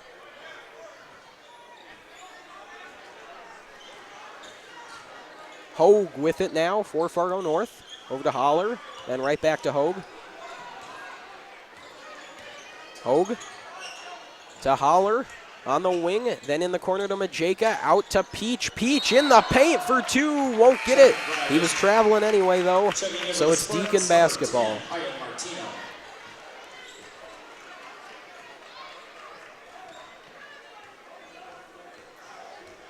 Seville bringing this one up for Fargo Shanley. He gives over to Chrisman. Chrisman right back to Seville, then back out to Chrisman. Caleb Chrisman with the one-hand pass over to Yagi. Yagi, tight D from Peach there, but they'll get Peach for the foul. Reaching in there. Fouls on number 20, Matt Peach. First personal, second team foul. So Seville brings it down for the Deacons once again. Yagi over to Seville. Seville over to Yagi. Yagi driving in, has two men on him, goes out to Chrisman, had the open three, just short though. Able to contest it at the end there was Peach. But it will remain Shanley basketball. 10:23 left to go in the first half now. It's still a 5-point lead for Fargo North. Shanley's had the ball in the north zone for a while now. Still haven't been able to get any points. Yagi over to Cava. Cava on the near wing. Driving in, stopped in his tracks, able to get it to Chrisman though, and Caleb Chrisman makes it a 3-point game. Hogue over to Martinell. Martinell back to Hogue. Now Sherrard has it. Sherrard bounce pass over to Peach. Peach to Hogue. Hogue right back to Martinell. Hogue with it. Got Yagi and Chrisman right there. Fargo North just moving this one around on the outside. Sherrard throws up a three and drains it. Cam Sherrard has had a great night so far from beyond the three-point line, and Cam Seville, though, is able to answer back with two. Martineau over to Hogue. Hogue to Sherrard. Sherrard all the way over to Hogue. Thought about that three again. This time, though, he's going inside. Hogue to Sherrard for two. And it's 22-16 now in favor of North. Seville with it, and now they'll get Cam Seville for the double dribble. So the turnover there for the Deacons, not what they wanted. Trailing by 6 here, hoping to respond. Unable to do so, though, as Martineau inbounds to Hogue. And how about the matching headbands for the backcourt of Fargo North? That is quite the interesting look, if you ask me. It's a good look there for the Spartans, though. They've been an effective duo, too, as Hogue throws up the three, although it's just off the money. Martineau there for the rebound, looking for two, and he gets it. Basket by Martineau. Seville over to Yagi, had the look for the three, instead goes to Chrisman. Caleb Chrisman wide open, he drains it. And you cannot leave Caleb Chrisman open for a three-pointer. That is his specialty. Caleb Chrisman just a deadly accurate three-point sniper for Shanley. Sherrard just off the money on that one. DeKaiser there for the rebound, and now Cava gonna slow it down and bring it up for the Deacons. Cava working his way around Sherrard, throws it to Seville, able to get it in. Seville looking, has DeKaiser out top. Justin DeKaiser now driving in, great pass over to Chrisman who gets two. Once again, it's a three-point game now with 8 minutes left to go in the first. Hogue over to Martineau. Martineau inside there to Peach. Kick back out to Hogue. Now Martineau throws up the three and gets it. 6-point lead for Fargo North as Seville has it in the far corner. He lost it out of bounds. It was tipped out, though, by the Spartans. Checking in for the Spartans, number 23 Anders Care, number 4, Dan Holler. Jake Reinholz back in for the Deacons. Anders Care back in now for Fargo North. Reinholz in for the Deacons. Inbound to Reinholz, he puts up the three and he gets it. How about the shooting from both these teams so far? Yeah, it's incredible if you ask me. Nobody can seem to miss at all. That's for sure. As Fargo North going to work to respond. Peach looking for two. Well, there's a miss, but yeah, the Shanley TV jinx, a well-known one. Cava moving in, out to DeKaiser. DeKaiser, one-hand pass to Chrisman. Chrisman working in the paint. Couldn't get the shot to fall, but he drew the foul. Nice play there for Caleb Chrisman. Watch him work here against Care. Just will not be denied there. Able to get the foul. That's good work by Caleb Chrisman just to use his size, his sheer size down in the block to get him a nice trip to the free throw line. Can't connect on the first. He'll try to even it up, though. Go 1 for 2 here with 7:06 left in the first, and he is able to do so. So it's a 2-point lead now for Fargo North. Shanley drawing closer after a great start to the game for the Spartans. I wouldn't say they've cooled off. I'd just say that Shanley offense has got going a little better here. And now a foul given right back to the Spartans, though, by the Deacons. Not what you want here. Fouls on number 42, Caleb Chrisman, first personal. Chrisman picks up his first and the fourth for the Deacons in the first half. Care at the line. His first attempt is good.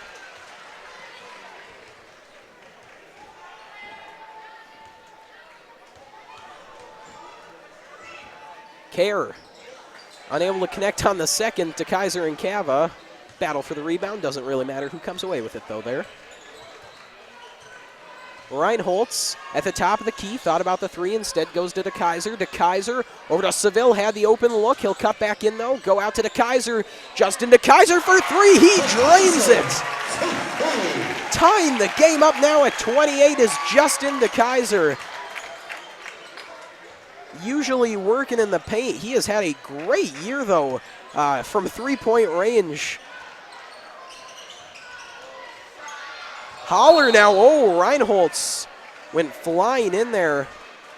The collision in the corner. They both get up, though, so that's a good sight to see. Fouls on number 10, Jake Reinholz, second personal, fifth team foul. Reinholz will get the foul, though. So he will check out along with Cam Seville as Jake McKeever and Austin Yagi come into the game for the Deacons. Sherrard inbounding, throws a long one out to Holler. Able to keep it from going over, though. Holler over to Sherrard. Sherrard then goes right back to Holler. Then to Care. Care looking. It's Holler again with it. Yagi with tight D on him, though. Care looking for three off the rim. Rebound. Crispin almost had it, and then Holler tried to keep it in and threw it right into the arms of McKeever. Cava with the spin move, looking for two. He was denied off the rim, and Holler is there to corral the loose ball. Holler moving up, throws a great pass inside to Macheka. And now it's 30-28 for Fargo North. Yagi moving inside. He goes over to McKeever. McKeever out to Cava. Cava cuts in, looking for two. Can't get the two, but he did draw the foul. Take a look at the replay here. Jake Cava able to get around Holler, and then he had the double team. He couldn't quite get through him, but he was able to draw that foul. So now Jake Cava makes the trip to the line with 5:29 left to go in the first half. Jake Cava cannot connect on the first free throw here. He'll look to get that next one to make it a 50% trip from the line. Jake Cava usually very strong from the free throw line. He's 5th in the EDC at 78% for his trips this year. And he is able to salvage that one and make it 1 for 2. So Holler now inbounding to Hogue. Hogue then right back to Holler. Hogue on the near side, or the far side to Peach rather, and then Macheka goes out to Hogue. Hogue inside, then back out to Martineau. Martineau to Macheka for 2, he drains it. 32-29, it's a 3-point lead for Fargo North. Austin Yagi with it. He gives over to Cava. Cava gets the screen, moving along, throws a high one to Crispin, who was able to settle it down. Caleb Crispin unable to convert for 2, but he will take a trip to the line. Fouls on number 4, Dan Holler, first personal, 5th team foul. Caleb Crispin shooting 2. Folks, don't forget that you can connect with Shanley TV on social media. Get the latest updates about Shanley sports teams, plus reminders about upcoming broadcasts. Like our page today at facebook.com/ShanleyTV. Follow us on Twitter at ShanleyTV. And now you can follow us on Instagram at ShanleyTV. Crispin unable to connect on that one. McKeever there for the rebound, though, and now Shanley's going to have a chance to get even more out of that trip than they would have. Cava, though, is going to have that one stripped by Macheka. Bounce pass over to Hogue. Wasn't quite able to get set there on the fast break. They will maintain possession, though, as Hogue throws up the 3 and gets it. 35-34, 33 left in the first. Cava over to DeKaiser. DeKaiser looking for someone. Crispin at it, tipped away. Holler with it. And then they'll get Crispin for the foul, trying to get to that ball and take it away from Holler. They caught him reaching, though. Fouls on number 42, Caleb Crispin, 2nd personal, 16 foul. Checking in for the Deacons, number 14, Cam Seville. Full timeout. And now with that, the Deacons will use a full timeout here. And with that, folks, we'd like to remind you that Shanley TV is made possible in part by the Shanley Athletic Club and their generous members. Check out their website today at ShanleyAthleticClub.com to learn how your membership contributes to Shanley TV, the Deacon Den, and many other student-athlete needs. While you're there, be sure to renew your annual membership by clicking the Join Now button or become a member if you're not one already. It's easy to become a member and anyone can join, so sign up today. The Shanley Athletic Club, taking Deacon Athletics to a higher level. Well, Shanley using that full time out here as Caleb Crispin was called for the foul. They're down 5. North is going to have a chance to expand upon that lead. So, Max, if you're Coach Burns, what are you using this timeout for? What are you saying to your team here? I think he's going to tell them to kind of get set on defense. You know, they haven't really been able to get in a rhythm on defense to stop some of those North shots that just can't seem to miss at all, you know. So I think he's going to tell them to really lock down on D and just also try to get into a rhythm on offense, because every time Shanley does something, North just comes back with something better. So, I mean, I think he's just going to try to tell them to calm it down and just get set, really, and kind of just see this game out, hopefully. Yeah, well said, Max. You know, in games like this where it seems like your opponent can't miss, you know, you're doing everything you can on defense and they're still draining them, it can get really frustrating and you can kind of start to abandon your game plan. But that's the last thing you want to do here, because if you're playing tight D, it's going to pay off eventually. Right now, North, though, is just knocking them down. Yeah, that is for sure. Holler has it for the Spartans. Hogue now at the top of the key with Seville on him. He goes over to Martineau. Martineau out top to Holler. On the near side to Hogue. Hogue Out to Peach, then over to Martineau. Martineau inside. Cava was right there, though. Peach going to Macheka. Macheka for two. No good. Rebound battled for. DeKaiser came away with it, tried to keep it in. Martineau threw one up. There was a whistle. And I'm not sure what they're going to say. They might catch DeKaiser going out of bounds there or a jump ball. That might be what they're discussing here.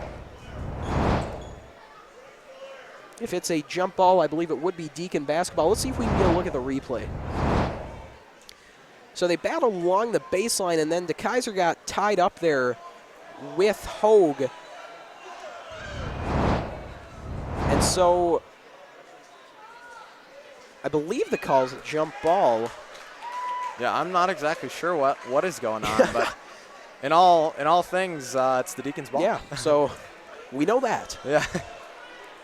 3:45 left to play in the first half. 5-point deficit for the Deacons, but they will get a chance to shorten that up a bit here, as it is their basketball.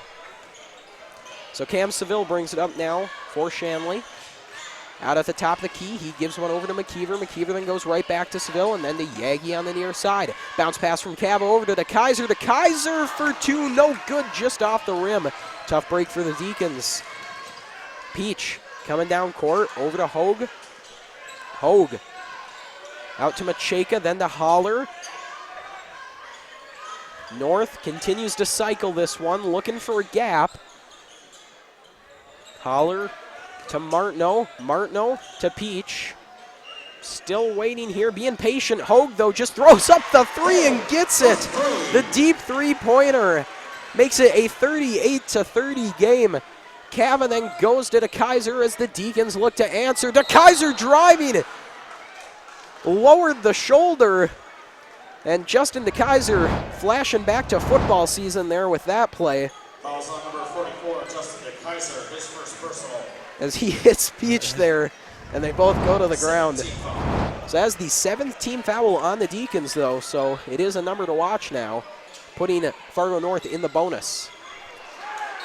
That ball, though, not quite sure what happened. I think Holler just lost a handle there, and it'll be Deacon basketball. A nice break, though, for Shanley as they're getting this one back. Cava for a long three off the rim, no good. Macheka right there for the rebound, and now Martineau will bring it up. Martineau over to Peach. Then in the corner for three off the rim from Holler. Cava there to get the rebound. Cava bringing it down court with speed. Passes over to Seville, and now we got a whistle. Let's see what the call is. Fouls on number 4, Dan. And they're going to get Dan Holler here for his second of the night. 6th on the Spartans. Number 23, Anders Care. Let's see if we can get a look at the replay here. Cava brings it up court, trying to get the break going, and they caught Holler reaching. Either way, though, Seville might have had the two there. He was in good position.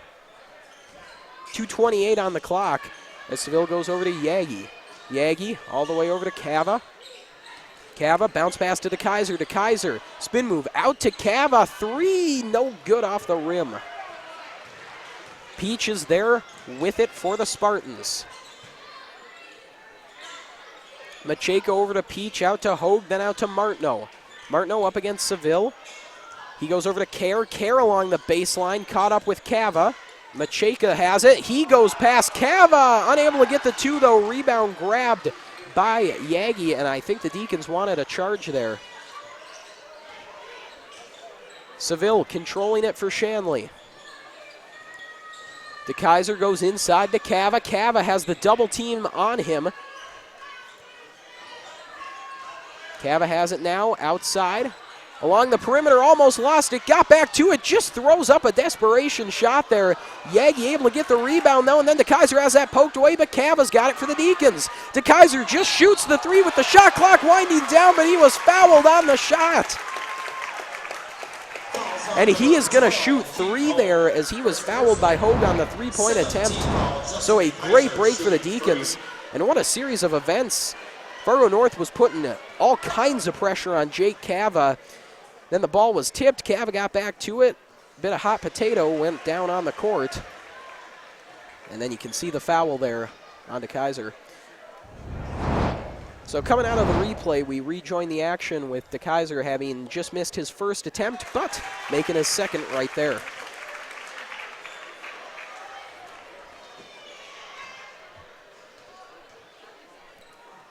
DeKaiser makes it 2 for 3 on that trip. So productive series there for the Deacons, although they still find themselves in a 6-point hole here with 1:20 left in the first. Martineau goes over to Peach. Peach in the corner to Macheka. Macheka out to Kerr. Kerr for 3. Not surprising at all, Max. No, not at all. Fargo North having one of the best nights from beyond the three-point line I've seen in a while.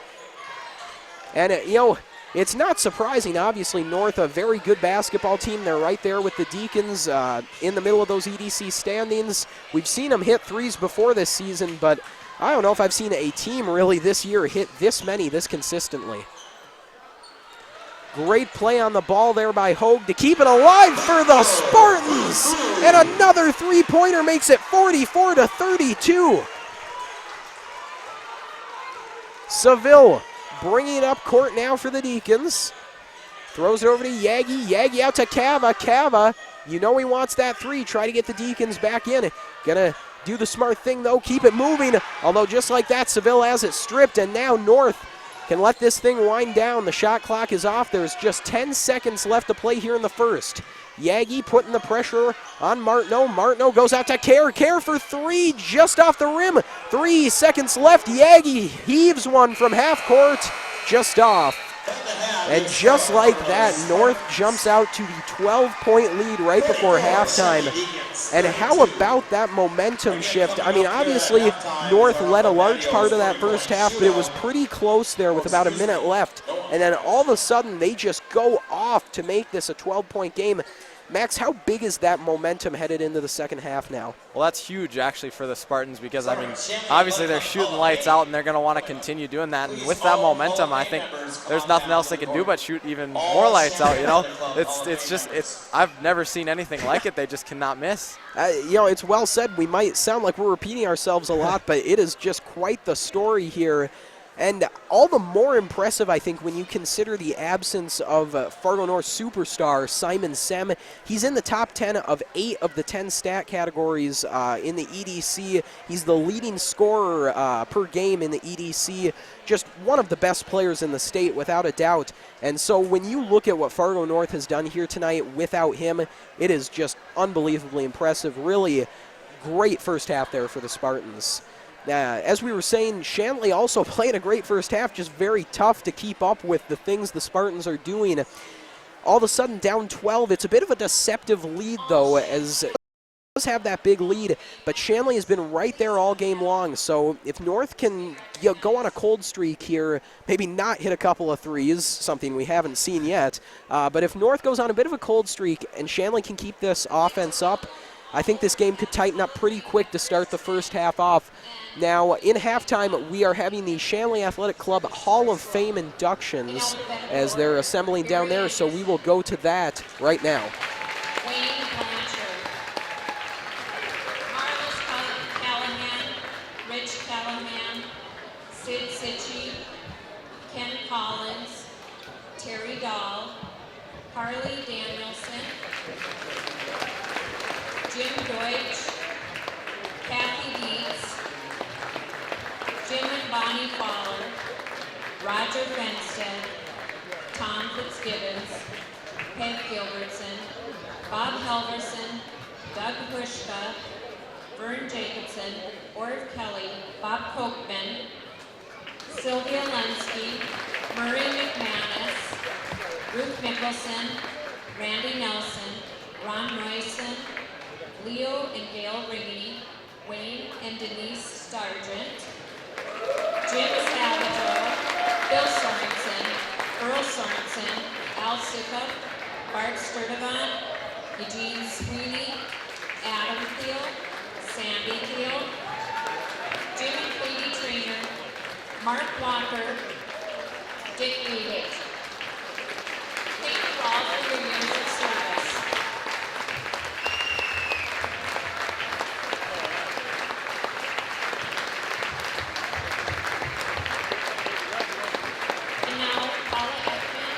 going to introduce our newest Hall of Fame member.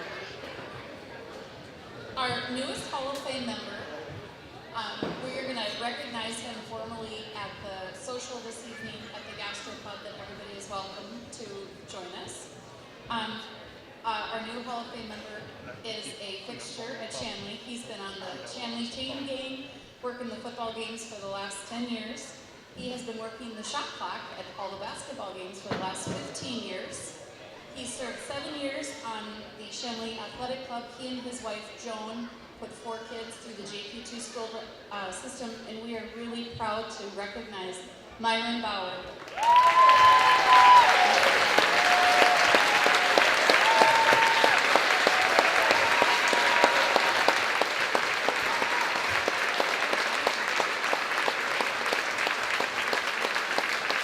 Myron exemplifies all the characteristics of a true deacon, and we are proud to name him to the Shanley Athletic Club Hall of Fame. Welcome, Myron. Thank you. We just want to remind you all that you're welcome to come out to the Gastropub tonight after the game for our Shanley Athletic Club Winter Social. Thank you.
Good evening, folks, and welcome back to North Dakota High School boys basketball action. I'm Jed Thomas alongside my partner Max Bush as we get set for the second half of action here between the Fargo North Spartans and the Fargo Shanley Deacons. Before we get back to that, though, we have a couple things to talk to you about. First up tonight, of course, the Steve Jacobson benefit, the benefit for Shanley girls basketball head coach Steve Jacobson. Coach Jacobson has had an ongoing battle with heart disease that has prevented him from having a full-time job for the past couple of years, and tonight is to help him raise some money to pay for those medical expenses. You can come on down tonight. Benefit is from 4 to 9, so you still got time to come down here and help out. It's a great cause. Of course, Coach Jacobson, a great guy, really beloved by his team and everyone here in the Shanley community. If you can't make it down tonight, though, be sure to go online and visit www.dmflendahand.org. Click Benefit Events and give to the campaign benefiting Steve Jacobson, a great cause we really encourage you to check out. And then, folks, before we get back to the action, one more thing. We'd like to remind you that Shanley TV is made possible in part by the Shanley Athletic Club and their generous members. Check out their website today at shanleyathletic.club.com to learn how your membership contributes to Shanley TV, the Deacon Den, and many other student-athlete needs. While you're there, be sure to renew your annual membership by clicking the Join Now button or become a member if you're not one already. It's easy to become a member and anyone can join, so sign up today. The Shanley Athletic Club, taking Deacon athletics to a higher level. Well, getting back to the action, Max, it was really quite the first half. It's a 44-32 lead for Fargo North. The Spartans, of course, had a lights-out first half shooting. So coming into the second half, what are you expecting from both squads?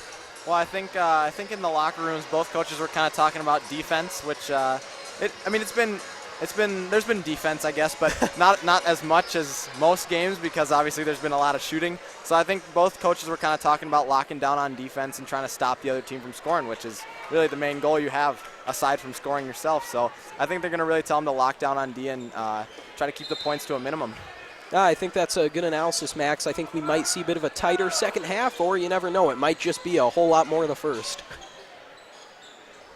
All right, back to the action, though. We're underway here in the second as Kerr has it for the Spartans. Sherrard now on the far wing, goes out top to Macheka. Sherrard in the paint, jumper for two, in and out, rebound, grabbed by Cava. And then a whistle, and I think a foul. Falls on number 22, Aaron Macheka. And yes, they will get Macheka for his first foul, and the first team foul of the half. So Cam Seville has it now for the Deacons. Seville goes back out to DeKaiser. DeKaiser already has 1-3. Why not make it two? 44-35. It's it's a 9-point lead for the Spartans here in the second half. Macheka over to Sherrard. Spartans continuing to cycle around on the perimeter. Kerr going over to Holler. Bounce pass inside to Macheka. Macheka lost it, though. Went up for the shot, but it was already knocked out of his hands.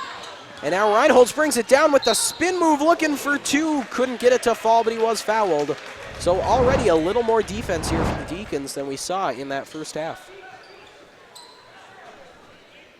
Falls on number 20, Matt Peach, second personal, second team foul. Jake Reinholtz shooting two. Peach picks up his second and the second team foul of the half as Reinholtz now shoots two.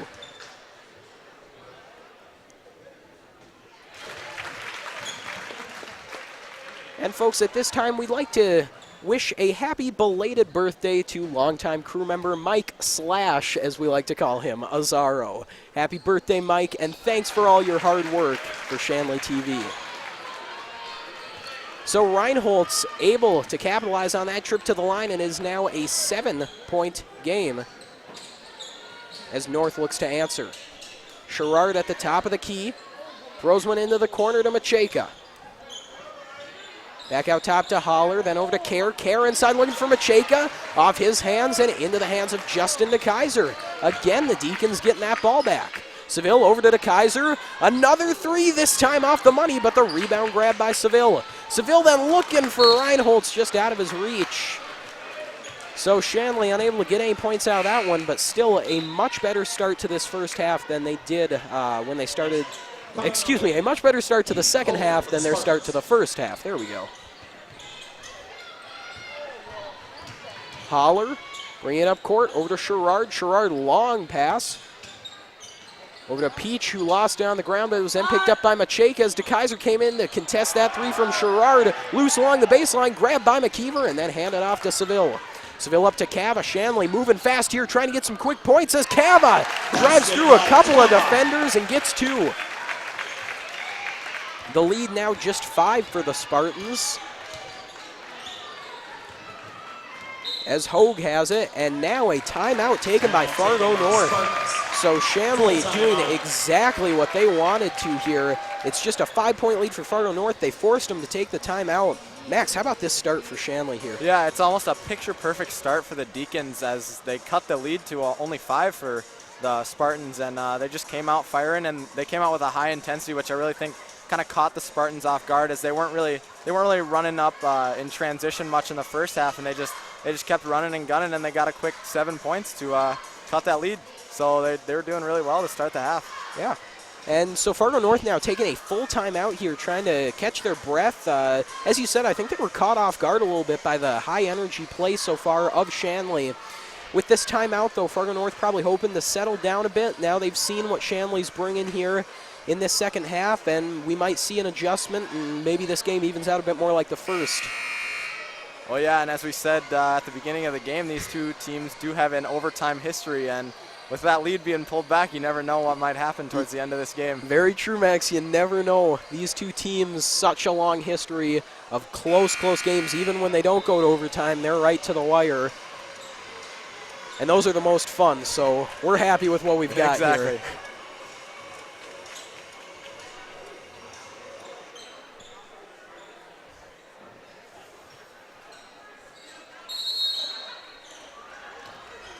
Inbound from Holler to Hogue, fresh off that timeout. Hogue to Sherrard now at the top of the key.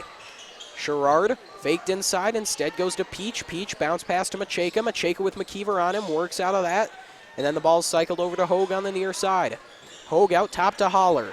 Holler to Macheka. Macheka looks in, looks out, still can't find a man, and then hands off to Holler. 5 seconds on the shot clock. Hogue for three. No good, off the rim. And it touches the wire that leads to the backboard, which I believe they call out of bounds.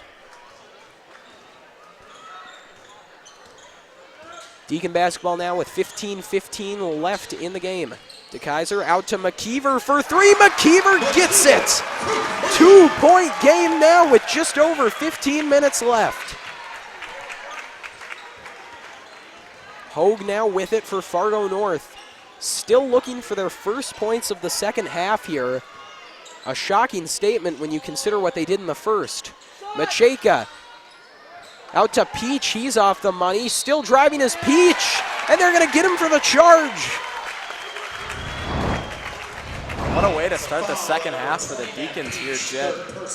Absolutely everything going your way right now. Fargo North takes the full timeout. You come out of that and drain a three. I mean, Shanley just doing everything they wanted to and then some.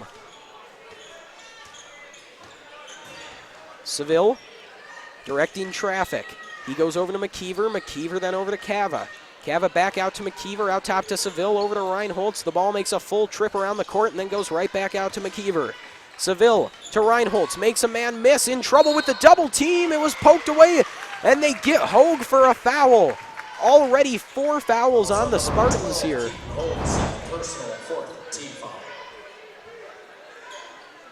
Jake Cavanaugh will inbound for Shanley. McKeever tried to fake out Martineau, couldn't quite. Now Seville has it on the near wing. Seville hands off to DeKaiser. DeKaiser throwing inside off the backboard. Thought it was headed out of bounds. It was still turned over, though, to Hogue. Hogue thought about the jumper. Instead goes to Martineau. Cava caught up to him. Has to reconsider.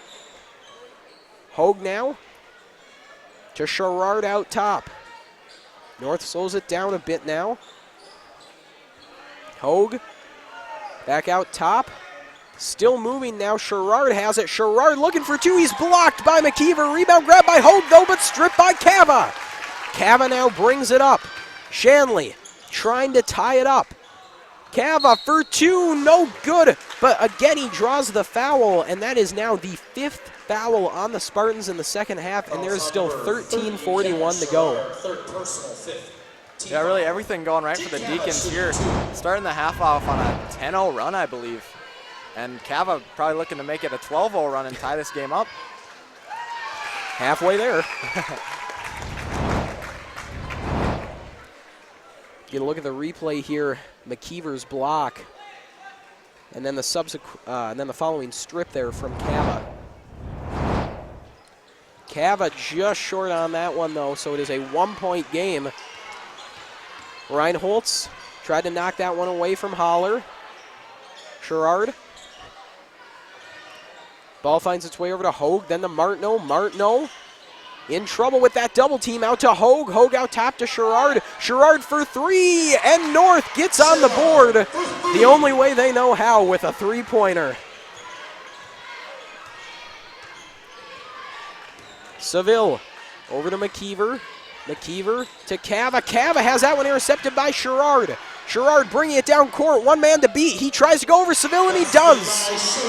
49-43. Shanley trying to get back in this one fast. Ball out to McKeever. McKeever from the corner, called for the charge. And what a swing in momentum.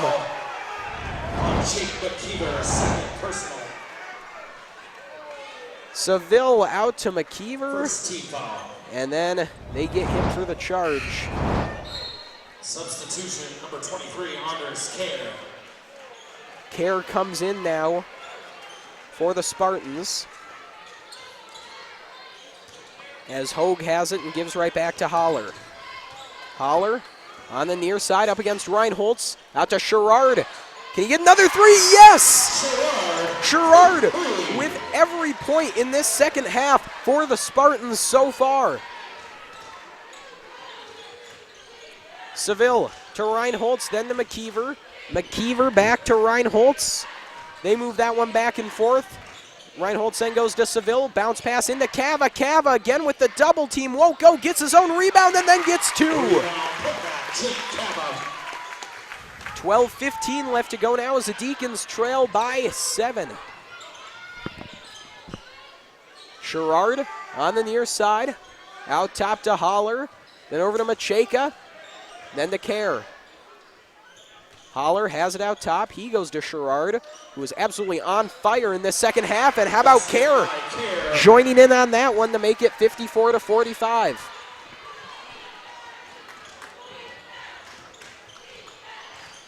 Seville over to McKeever. Cava again with that double team on him, and he lost it out of bounds. And Max, how about Fargo North putting that double team on Jake Cava? We have seen it all game long. Not all that shocking considering he is second in EDC in points per game, but they've been really effective at shutting him down. Yeah, Cava hasn't had much to work with that double team. He's really had to look for the pass this game. Sherrard over to Kerr. Kerr out top to Holler. Holler then to Macheka. Macheka looking for Sherrard. Sherrard trying to get even more in this second half. Can't get the first one to go and then can't get the second. Rebound grabbed by Seville. Seville driving up court, moving in. Met by the double team. What a pass to Reinholtz, who gets two.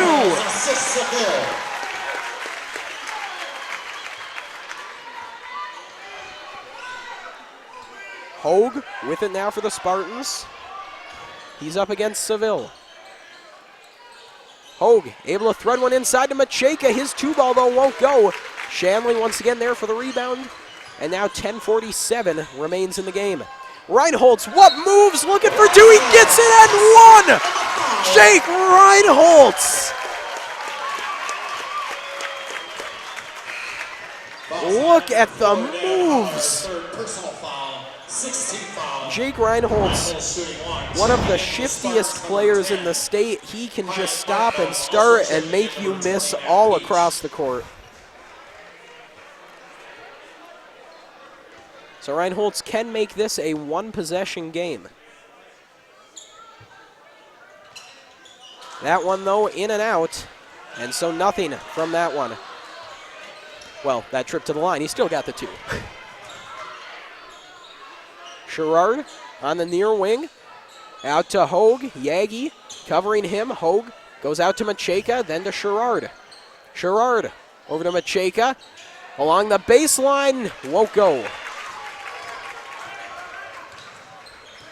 Reinholtz to McKeever, back out to Reinholtz, over to Chrisman, then to Cava, and the Deacons moving all the way along the court. Yagi out to McKeever, then to Reinholtz. Fakes for three, in and out. Peach there to grab the rebound for Fargo North, and even 10 on the clock now. Peach in the corner for Martineau, who drains the three. 57-49. I think it's safe to say North has recaptured their first half form. Cava on the near side into Yagi. Yagi looking, he has an open McKeever. McKeever cuts back in, looks for two, and gets it. Basket by McKeever. 57-51 now the score. 9:25 reads the clock. Martineau got Reinholtz on him. Got to watch out for Reinholtz. He leads the EDC in steals per game. Peach over to Sherrard. Sherrard with a high pass over to Hogue in the corner for three. Off the rim, no good. Austin Yagi bringing it up now for Shanley. He goes over to Reinholtz. Reinholtz then to Chrisman, then right back to Reinholtz. Reinholtz moving along for two. No good, but he did draw the foul. Fouls on number 20, Matt Peach, fourth personal foul. 7th team foul. Jake Reinholtz shooting 2. Peach picking up his fourth, I believe, and that is a number definitely to watch, as Peach is one of North's top players here, and he's getting dangerously close to fouling out. Shanley is, of course, in the bonus now, as Fargo North has 7 fouls in this half. Shanley, meanwhile, only with 1. And if you're Coach Burns, you've got to be really happy with that number. As a coach, the last thing you want to see is your team racking up a lot of fouls. It's every coach's pet peeve, and Shanley has been really well disciplined here in the second. Martineau over to Macheka, back out to Martineau for three! Hyatt Martineau! Unbelievable! Reinholtz to McKeever, back to Reinholtz, back to Cava. Shanley trying to answer Cava with the hard pass into Reinholtz, who once again gets fouled. And Jake Reinholtz drawing fouls any chance he can, really.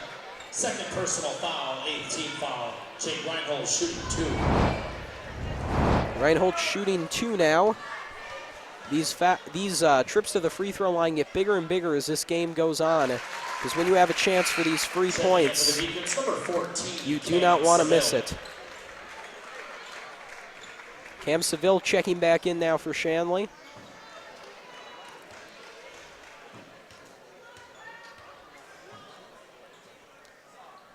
Reinholt's second attempt is good.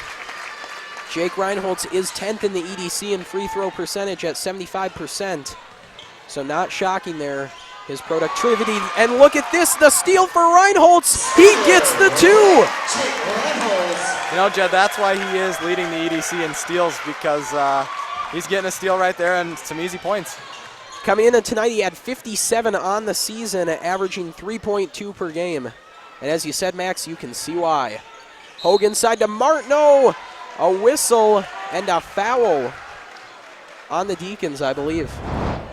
Fouls on number 14, Cam Seville, first personal. They'll get Cam Seville for his first. Just the Deacons' second of the half, though, as they trail by 4. Bounce pass into Kerr, outside to Martineau. He's been red hot from beyond the three-point line in this second half, really all game. Back to Martineau now, moving inside for 2, he gets it! And 1, I believe. Is good. Foul on Austin Yagi. So they get Yagi for the foul. Let's get a look at the replay. Martineau looked like he thought about the 3 for a second. This proves to be the better choice, though, as he gets the 2 and the foul. So it's a 6-point lead for Fargo North with 7:53 left to go. Will it be 7? Yes, it will. Seville with it for the Deacons now. Over to Yagi. Yagi Inside to Cava. Cava, the jumper. The 2-ball won't fall, though. Kerr is there for the rebound. Martineau bringing it up court. Over to Kerr in the corner for 3. He gets it. 66-56. It's a 10-point lead. Got to imagine the Deacons are thinking about spending a timeout here. Reinholtz in the corner to Cava. Cava along the baseline for 2. He won't get it, and he won't get the foul. Kerr moving along. Will they get him for the charge? Or will they get the Deacons? Let's see. Looks like they're getting Jake Reinholtz on maybe a reach-in foul right before. And Max, Cam that's a good Seville catch. Getting, Yep. Plowed over in the lane. That's a good catch here, Max. Reinholtz just gets the hand in. Yeah, but look at that. The Deacons get the ball back on the inbound. Cava with it. He has been stopped for the most part in this game. And I'm not sure, is that a jump ball? We saw some signals. Actually, it will be a foul on Hogue. So the Spartans wanting a jump. Instead, it's the foul though. So Cava, as we said, really being stuffed at the basket, but this trip is an opportunity to get some points, although that one does fall short.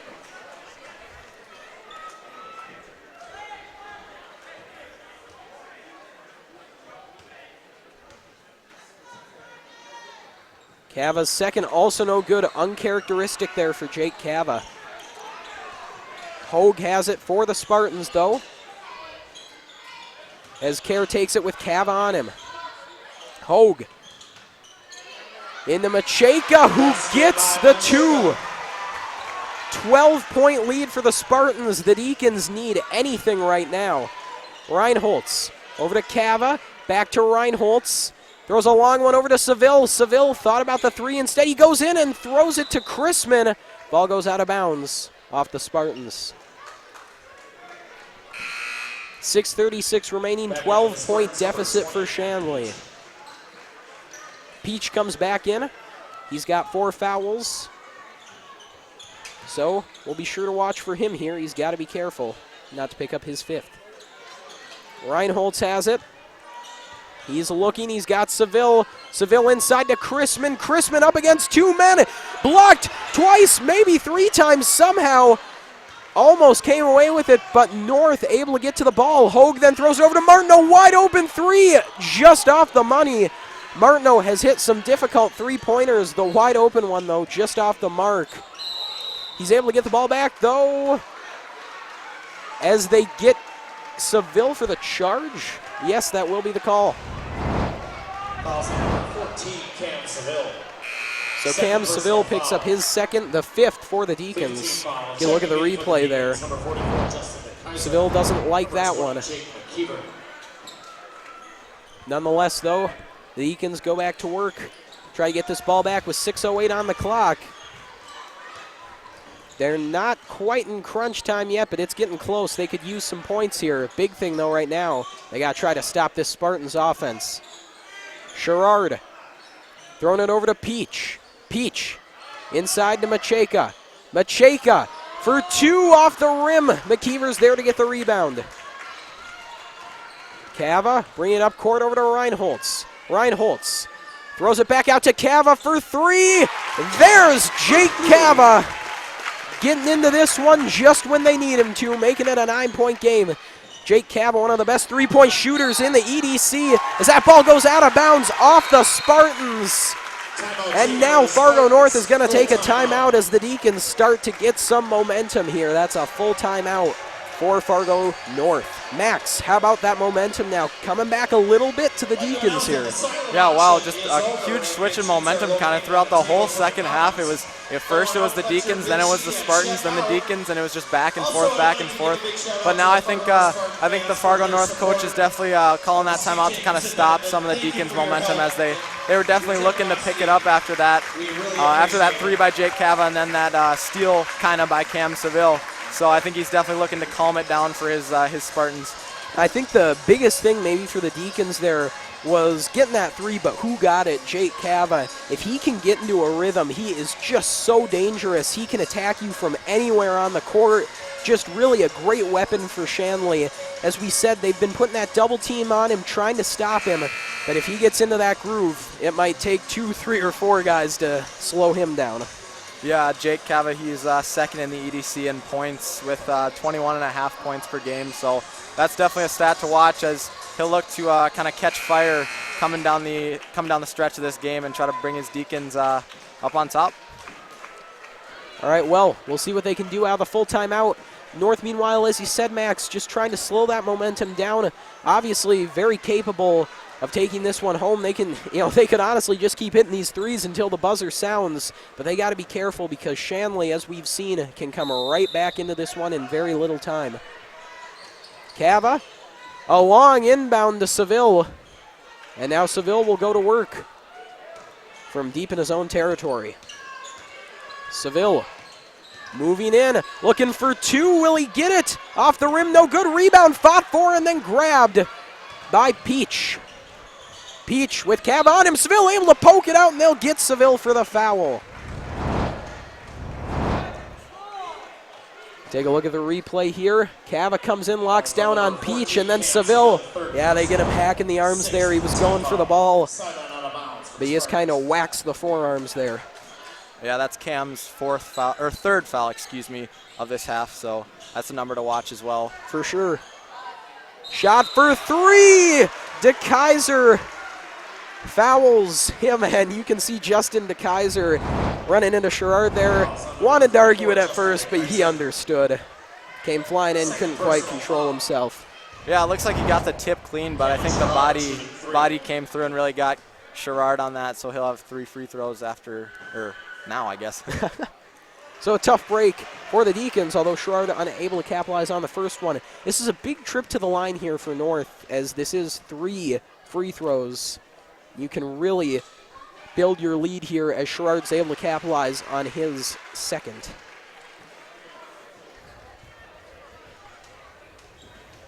.5:05 remaining in the game now, as Sherrard goes for his third and gets it, making it a 70-59 lead for the Spartans.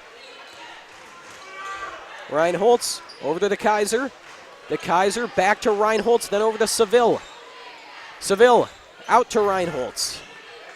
Then right back to Seville. They're moving it along in that area. They gotta get a shot off here, though, as the clock's winding down. And Reinholtz is fouled on his trip to the basket, so he'll go to shoot 2. And I believe that is Matt Peach's 5th foul, so he will be done for the game. Tough loss for the Spartans there, but as we know, they can shoot the 3, so I think they might be able to do without him. As you said, Max, yeah, Peach, a big player for the Spartans. Here is where we might see that depth of Fargo North really coming through, a very deep squad, so the loss of a player like Peach is a big deal for them. But, as we were saying, a very deep team. An unfortunate series of events there, though, for the Spartans, as you send Reinholtz, one of the state's best free throw shooters, to the line. You lose Peach, and then you enter the double bonus here for Shanley. So, a pretty big foul. Yeah, double bonus will be big coming down the stretch in this game.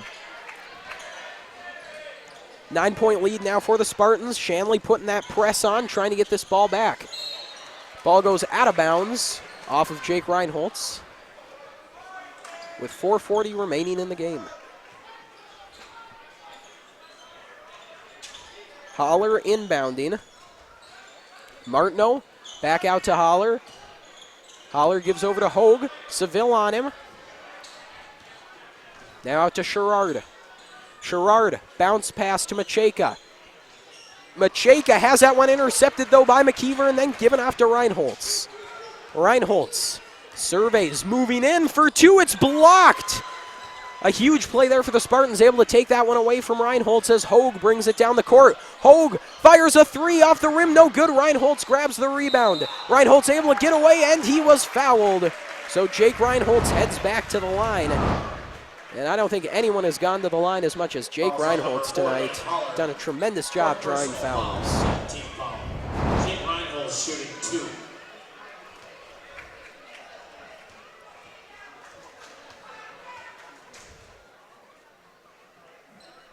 Reinholdt's first attempt is good.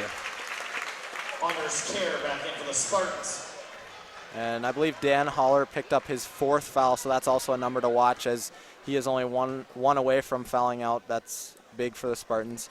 Well, you know, we talked about the foul trouble early on in this second half for Fargo North. They really picked up quite a few pretty fast, and we've seen that really play a factor here, both in Peach fouling out, Holler getting to 4, and now the double bonus coming into play. So that's really had an impact here as the game has gone on. Reinholtz tried to strip that one away. The Spartans able to keep out of his hands, though, but Cava came up with it. Cava threading the needle up to Reinholtz, looking for 2. He gets it! Jake Reinholtz makes it a 5-point game with 3:43 remaining. Hogue now working against Seville. He gives over to Kerr in the corner. Kerr with Seville on him. He finds Hogue. Hogue cutting inside. Over to Sherrard, who got fouled underneath. So Sherrard heads to the line. Fouls on number 10, Jake Reinholtz. That's his 4th personal foul. And now Jake Reinholtz picks up his 4th. That's a really big number, as Reinholtz has arguably been the Deacons' best player in the second half. Yeah, he's had a great performance today in this game, so that's definitely a number to watch. Sherrard hits his first as we take a look at the replay. Jake Reinholtz went for the steal there and missed it. And then, oh, I see what we're looking at here. We're looking at Cava's steal. All right, that makes sense. Well, that's a good play as well. And now the Deacons go back to work after Sherrard misses his second. And now it's a 6-point game. Jake Reinholtz staying in the game at 4 fouls. An understandable move here with just a few minutes left. He's been playing really well at this point. You probably just want to let him play until that 5th foul happens. Seville out to Reinholtz, over to Cava. Cava cutting inside, bounce pass to the Kaiser. He got hacked. And that'll be a foul on the Spartans. So both teams trading fouls here late. It was a great feed there from Cava. And you know, Max, you said it earlier. Cava is really being kind of shut down on offense, but it's put him in situations where he's had to make passes, and boy, has he made some pretty ones. Yes, he has made some great passes tonight, setting his teammates up for some easy buckets, which has really helped the Deacons get back into this game. To Kaiser now to make it a 4-point game. In and out, though, and so it remains 5, although Seville gets to it. He throws over to Cava. Cava for 3, off the rim, no good. The Kaiser's there, though. Thought about the shot, driving in for 2. He gets it! A 3-point game now with 2:50 on the clock. The home crowd going nuts as the Spartans try to put this one back out of reach. Macheka bearing down. Kerr throws one up, and he's fouled on the trip. And we'll see who they got there. I believe it was Cava. Fouls on number 40. Jake Cava. First personal And that is the case as Cava picks up his first.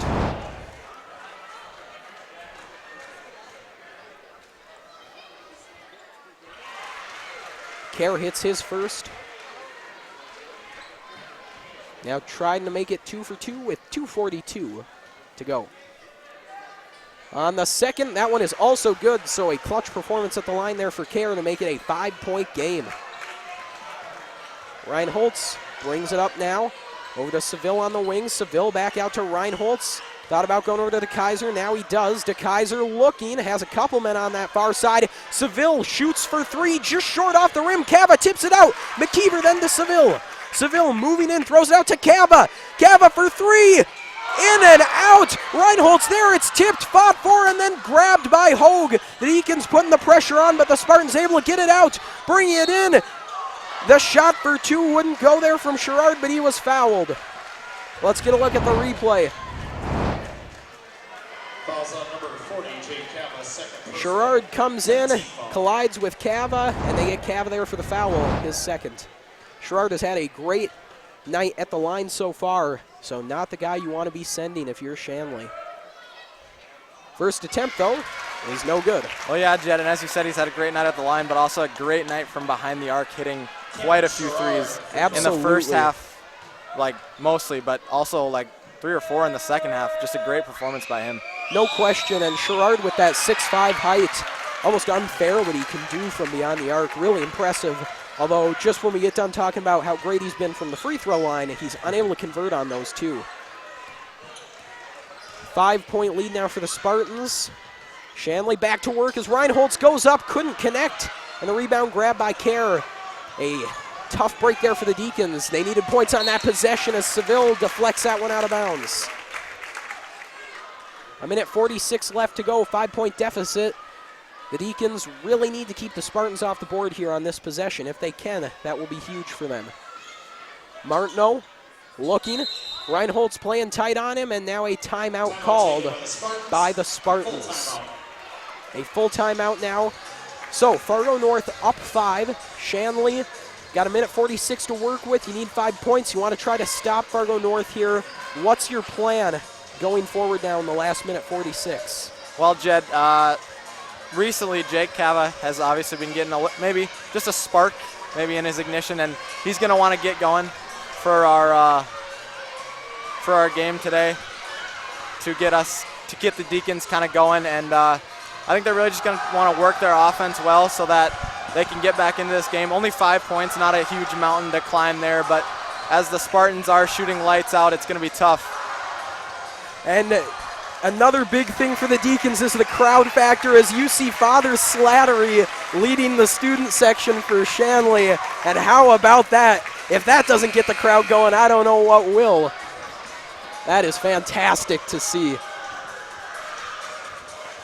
The timeout winds down as Shanley comes out of this thing down 5, needing some points and a stop. Fargo North comes out having taken this timeout, hoping to have the right play set here as they will inbound and try to put this one out of reach.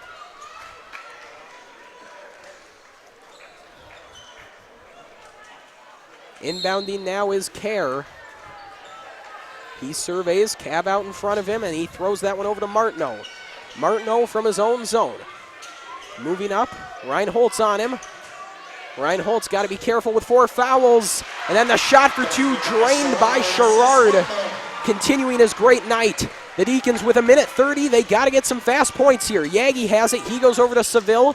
Seville looks to Reinholtz. Reinholtz back out over to Yagi. Yagi to McKeever in the corner. McKeever back to Yagi. And a timeout taken by Coach Burns, as Shanley was just unable to find an opening there. And they burn a decent amount of clock, too, trying to find the right shot. So now they'll have 19 seconds to work with here when they come out of the timeout. 19 seconds on the shot clock. If you get a 2-pointer, it makes it a 5-point game. If you get 2, you want to go quick here, though. Shanley, though, looked like they were going for the home run, maybe. Looked like they were trying to set up for the 3. We'll see what they try out of the timeout, though. Yeah, they just couldn't really get anything going around the perimeter, couldn't get any open shots. So I think Coach Burns is just trying to work on maybe a play for them to run to get an open 3 so that they can get back into this game. If you're Shanley here, though, too, if you have the 2, you got to be content with it, because they'll still make it a 5-point game, and most of all, you're just working against the clock here, so any points as long as it's points. Seville moving along. Throws it to McKeever. McKeever back out to Seville. Seville back to McKeever. Cutting inside now. McKeever gets fouled. So they've got a chance here to get 2. Fouls on number 23 under Kerr's second personal. Jake McKeever shooting 2. Kerr with his second there. 1:07 on the clock. McKeever at the line for 2. His first attempt is good. Austin Yeager checking in for the Deacons.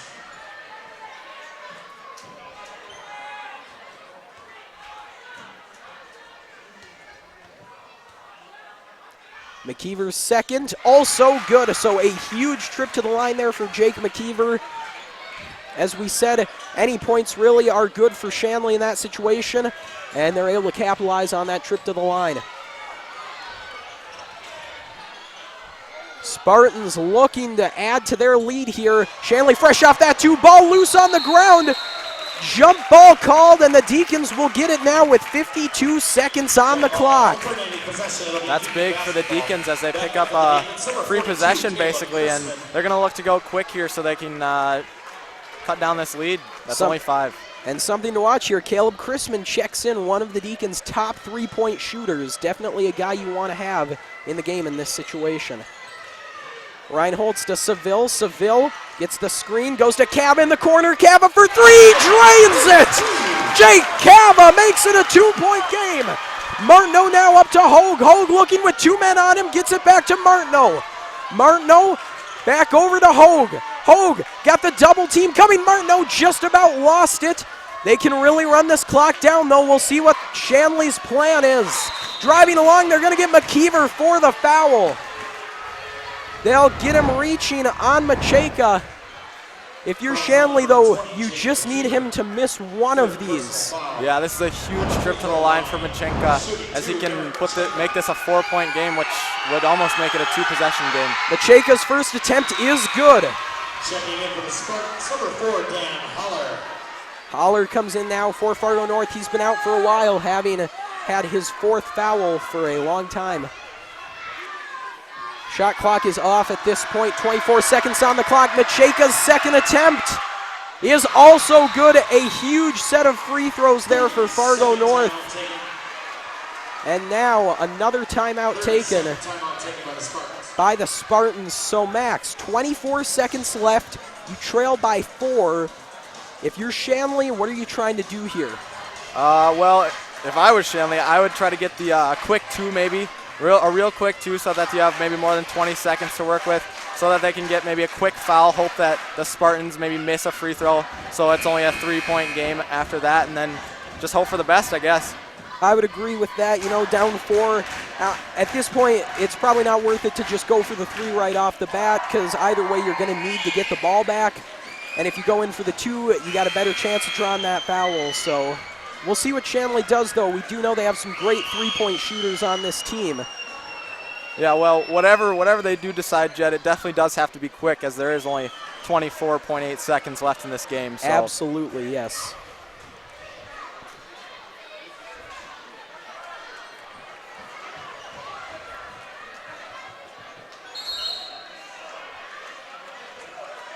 Inbound now to Seville.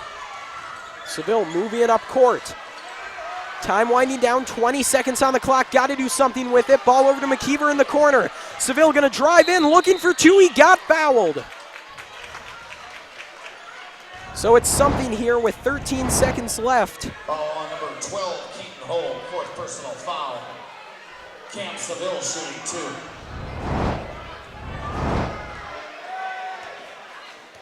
Seville on his first attempt. It is good. These are big free throws for Cam Seville, trying to bring this down to a 2-point lead with only 13.5 seconds left in this game. No question. Deacons, knowing that they will have to deliberately foul here, they pull Jake Reinholtz out as he has 4.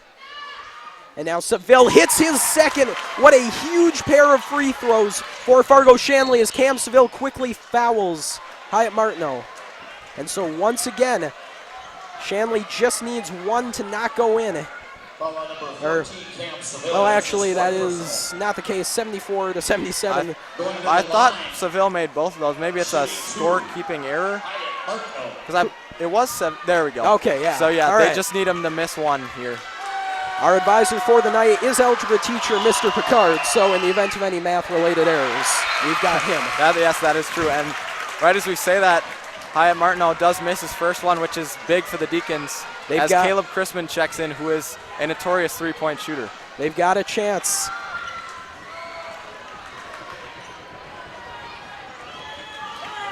Martineau on his second.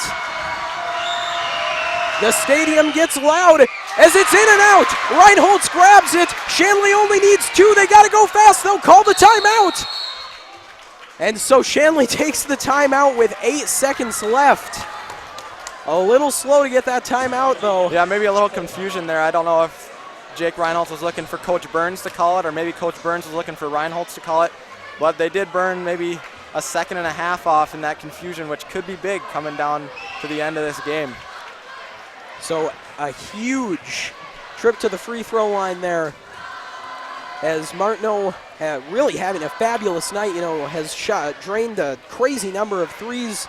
Been a great player for Fargo North, unfortunately unable to get either of those to fall. So Shanley now will have the opportunity with 8 seconds, 2 to tie it, 3 to win it. Have to imagine they'll look for the opening for the 2. Problem is you've got 8 seconds, so you can't exactly take your time. So if the three presents itself, you got to take it. Perhaps they look for the three and then just crash the net, hoping to get the rebound. Yeah, that's very true, Jed. But at the same time, they don't want to take too quick of a shot because they don't want to give the Spartans any time to really work with coming down to the end of this game. So very true. It's kind of a tough position to be in because you don't know, should you go quick, should you take the 8 seconds, or what to do. Exactly. So 8 seconds on the clock. McKeever inbounds to Seville. Crowd on their feet. Seville driving forward for 2. Off the money, Chrisman, he gets it! 1 second on the clock! Caleb Chrisman! Oh my goodness! 0.1 seconds left! Let's get a look at that replay. 30-second timeout. A timeout taken by Fargo North. Get a look at this. Cam Seville knows what he's got to do. Driving in, looking for 2 just off the money. And then Caleb Chrisman comes up huge, grabs it, and drains it off of the backboard and in. And so there will be some discussion here about how much time is left on the clock, because it read 0.1, but I'm not sure when that clock should have stopped. There could be a 0.1, there could be a second. It looks like they're just leaving 0.1 up on the clock. Well, whatever it is, Jed, overtime is looming, as we said at the beginning of this game. And we'll get a look at the replay here. That shot going in. 2.1 left. So we're thinking there should be about 2 seconds put on this clock. And that is some time to work with. We have seen crazy things happen, and they're putting 1.5 on the clock.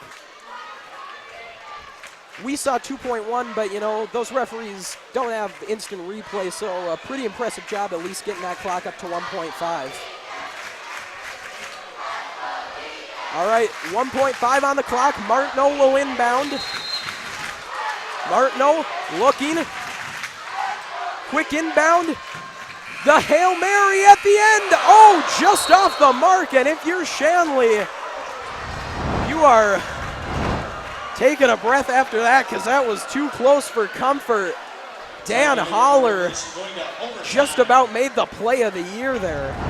And Max, we teased it quite a bit. We got overtime once again between these two teams. They play 2 regular season games each year, and both of those this season will be decided in extra innings. So a huge game here for EDC standings. Tremendously exciting just on its own. I mean, throw out the implications, throw out everything surrounding this, and you've just got a great game of basketball.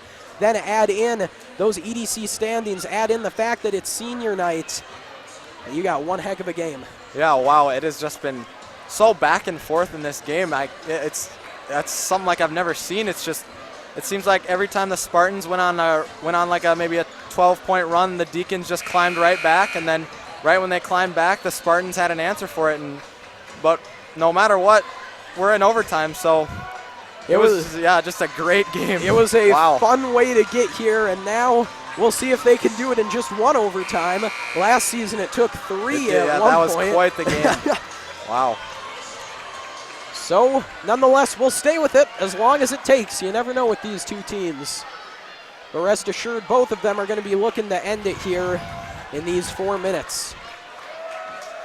Coach Burns keeping Jake Reinholtz out there. He seems to just be going with the strategy of play him until he picks up the 5th. Can't really blame him for that. Reinholtz has had a great game so far. You're in, obviously the most important time of the game. Really just got to leave your best men in there. So we're underway in overtime, as with the ball now is Sherrard. Sherrard with McKeever on him, gives it over to Martineau. Martineau out top to Holler. Holler then over to Hogue. Hogue in the corner, back to Sherrard. Sherrard over to Macheka, then to Holler, then back to Martineau. Martineau moving in, looks for 2 off the money. Reinholtz grabs the rebound. Reinholtz up to Seville. Seville bringing it down court now. He gives over to Reinholtz. Reinholtz taking his time. Got 3:17 left in overtime. Reinholtz over to Seville. Back to Reinholtz. He gets the screen. The jumper for 2. He gets it. That is Jake Reinholtz's favorite shot, that mid-range jumper, and he buries it now with 3 minutes on the clock. Martineau with it. North trying to respond. Martineau for three. No good. And the Deacons will let that one go out. Shanley wanted the foul there as there was some contact in front of Martineau. Nonetheless, though, the ball was off the mark and out of bounds. Yeah, Jake Cava almost got a football-like hit there. And we've seen a couple of those today. Yeah, channeling the football season, but Deacons ball. Not much more you can say. No, yeah. Both teams playing physical here. Seville moving it in. The jumper for two off the mark. McKeever there keeping it in bounds, but they'll say he went out. Deacons once again wanting the foul there. Close, but they don't call it. They're letting them play, and I think we've seen a bit more of that down the stretch.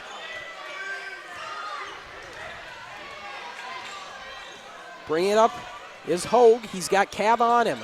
Hogue throws it out top to Kerr, then over to Sherrard. Sherrard looking. He gives that one over to Macheka. Back to Sherrard. Sherrard inside, out to Macheka, then over to Holler. Hogue has it up against Seville. Hogue spinning around, out to Holler. Now it's Sherrard. Shot clock under 10. 5 seconds on the shot clock. Hogue got to do something with it. Puts up the three. Off the rim, just short. Chrisman grabs the rebound. 2 minutes remaining in overtime. Reinholtz with it for the Deacons. Over to Chrisman. Now to Reinholtz. Reinholtz over to Seville. Shanley moving it around on the perimeter. Reinholtz inside. What a move up for two. He gets it. Jake Reinholtz makes it a 4-point game with 1:35 to go. Hogue to Sherrard. Sherrard inside. He looks for two. It's good. Sherrard makes it a 2-point game now. Jake Reinholtz again now will take it up. He finds Seville. Seville retreats. 1:15 now on the clock. Seville looking to Reinholtz. Reinholtz inside for two.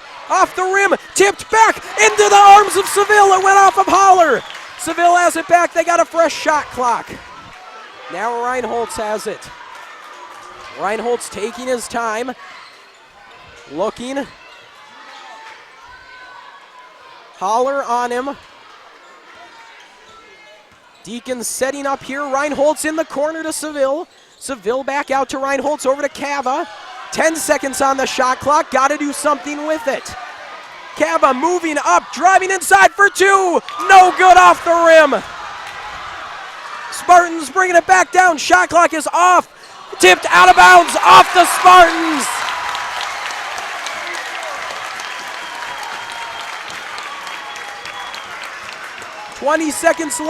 Or 25 seconds left. Got to imagine they'll deliberately foul here. Cava continuing to move, and finally they foul him. So Jake Cava will head to the line with 19.5 seconds remaining. The Spartans have no timeouts left. And Jed, I don't think Jake Cava's really the one that the Spartans want to foul, as he is 78% from the free throw line this year. And I'm told the Spartans do have one timeout left. It's 0 on the scoreboard, but I believe that was for regulation. So with overtime, you do get that timeout. And now a 3-point game. Jake Cava trying to make it 4. He gets it! A 4-point game now for the Deacons. The Spartans gotta go quick. Bringing it down court now is Hogue. For three, Hogue. It's short off the rim. Rebound grab by Cava. Cava moving along, and he's fouled. But now a 4-point lead with 9 seconds left. Wow. That's really all you can say here, Jed, is wow. This is quite the game. We talked about overtime with these two teams, how often it happens, how evenly matched they always are, and this game has delivered on that and then some. Just unbelievable. It's exactly what you'd think, but at the same time, comes out of nowhere. Cava gets his second, 85-79, 9 seconds left. Martineau moving in for two, he gets it. 3 seconds left, and the Spartans take a timeout with 2 seconds left. And not much more you can do with 2 seconds, down 4. And it is a full timeout here. So 85-81, what an unbelievable comeback for Shanley. Yeah, wow. They were down, I think, 14 at one point, and they climbed all the way back to bring it to overtime. And it's just been, it's kind of what we expected almost coming into this one. I mean, you can never rule it out when it's the Spartans versus the Deacons. They just love to take everything to overtime. We expected the unexpected, and that's what we got, Max. That's exactly that is true. For sure. But how about the performance from Shanley's Jake Reinholtz? He has had quite the night tonight. And the ability to not pick up that 5th foul with so many situations where you're wanting to play that tight defense. I mean, the discipline from Reinholtz. And of course, you know, Cava, we talked so much about how he was getting shut down, but coming in clutch here with 4 free throws in overtime to put this one out of reach. Cava might not have gotten everything he wanted in regulation, but he definitely made up for it in overtime. And you can't forget that big 3 to bring it within 2 right at the end of regulation from Jake Cava. Absolutely. A real team effort tonight, no question about it. And so with 2.5 seconds left, the Spartans will deliberately foul Cava as he'll make another trip to the line here with just 1.3 remaining. And Sherrard will foul out with that deliberate foul.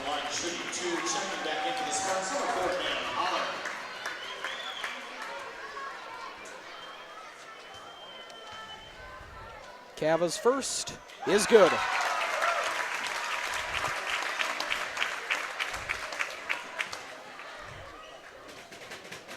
And Cava's second also good, so 6 for 6 in overtime. A tremendous performance there for Cava. And now Kerr will bring it up, the buzzer sounds, and the Deacons walk away with the victory. Call it what you want, call it the magic of Father Slattery, but what a win for the Shanley Deacons. My goodness. 87-81, overtime victory. Max, now this may be a difficult task, but tell us, how did we get to where we are now? That is a very difficult task, Jed. The Deacons, they were down almost, it seemed like almost the whole game. They just could not seem to get a lead in this game, but every time they were down, they seemed to climb back into it. But then when they climbed back into it, it seemed as though the Spartans just always had an answer. So the Deacons really persevered through all their troubles, and I don't know, they just came out on top with another overtime win. So Shanley, as you said, Max, able to persevere, come away with the victory in an unbelievable game. And folks, we would like to take a minute to remind you right before we go, be sure to join us next Tuesday, February 21st for girls varsity basketball versus Red River at 7:30 p.m. right here on ShanleyTV.com. That'll be our final broadcast of the winter sports season. It's also between the number 1 and 2 teams in the EDC for girls basketball, so do not miss it. But for Max Bush and our entire crew, I'm Jed Thomas. Your final score from Fargo: Shanley Deacons 87, Fargo North Spartans 81. To watch the archived version of this entire game and our other broadcasts, go to ShanleyTV.com. The proceeding has been a presentation of Shanley TV.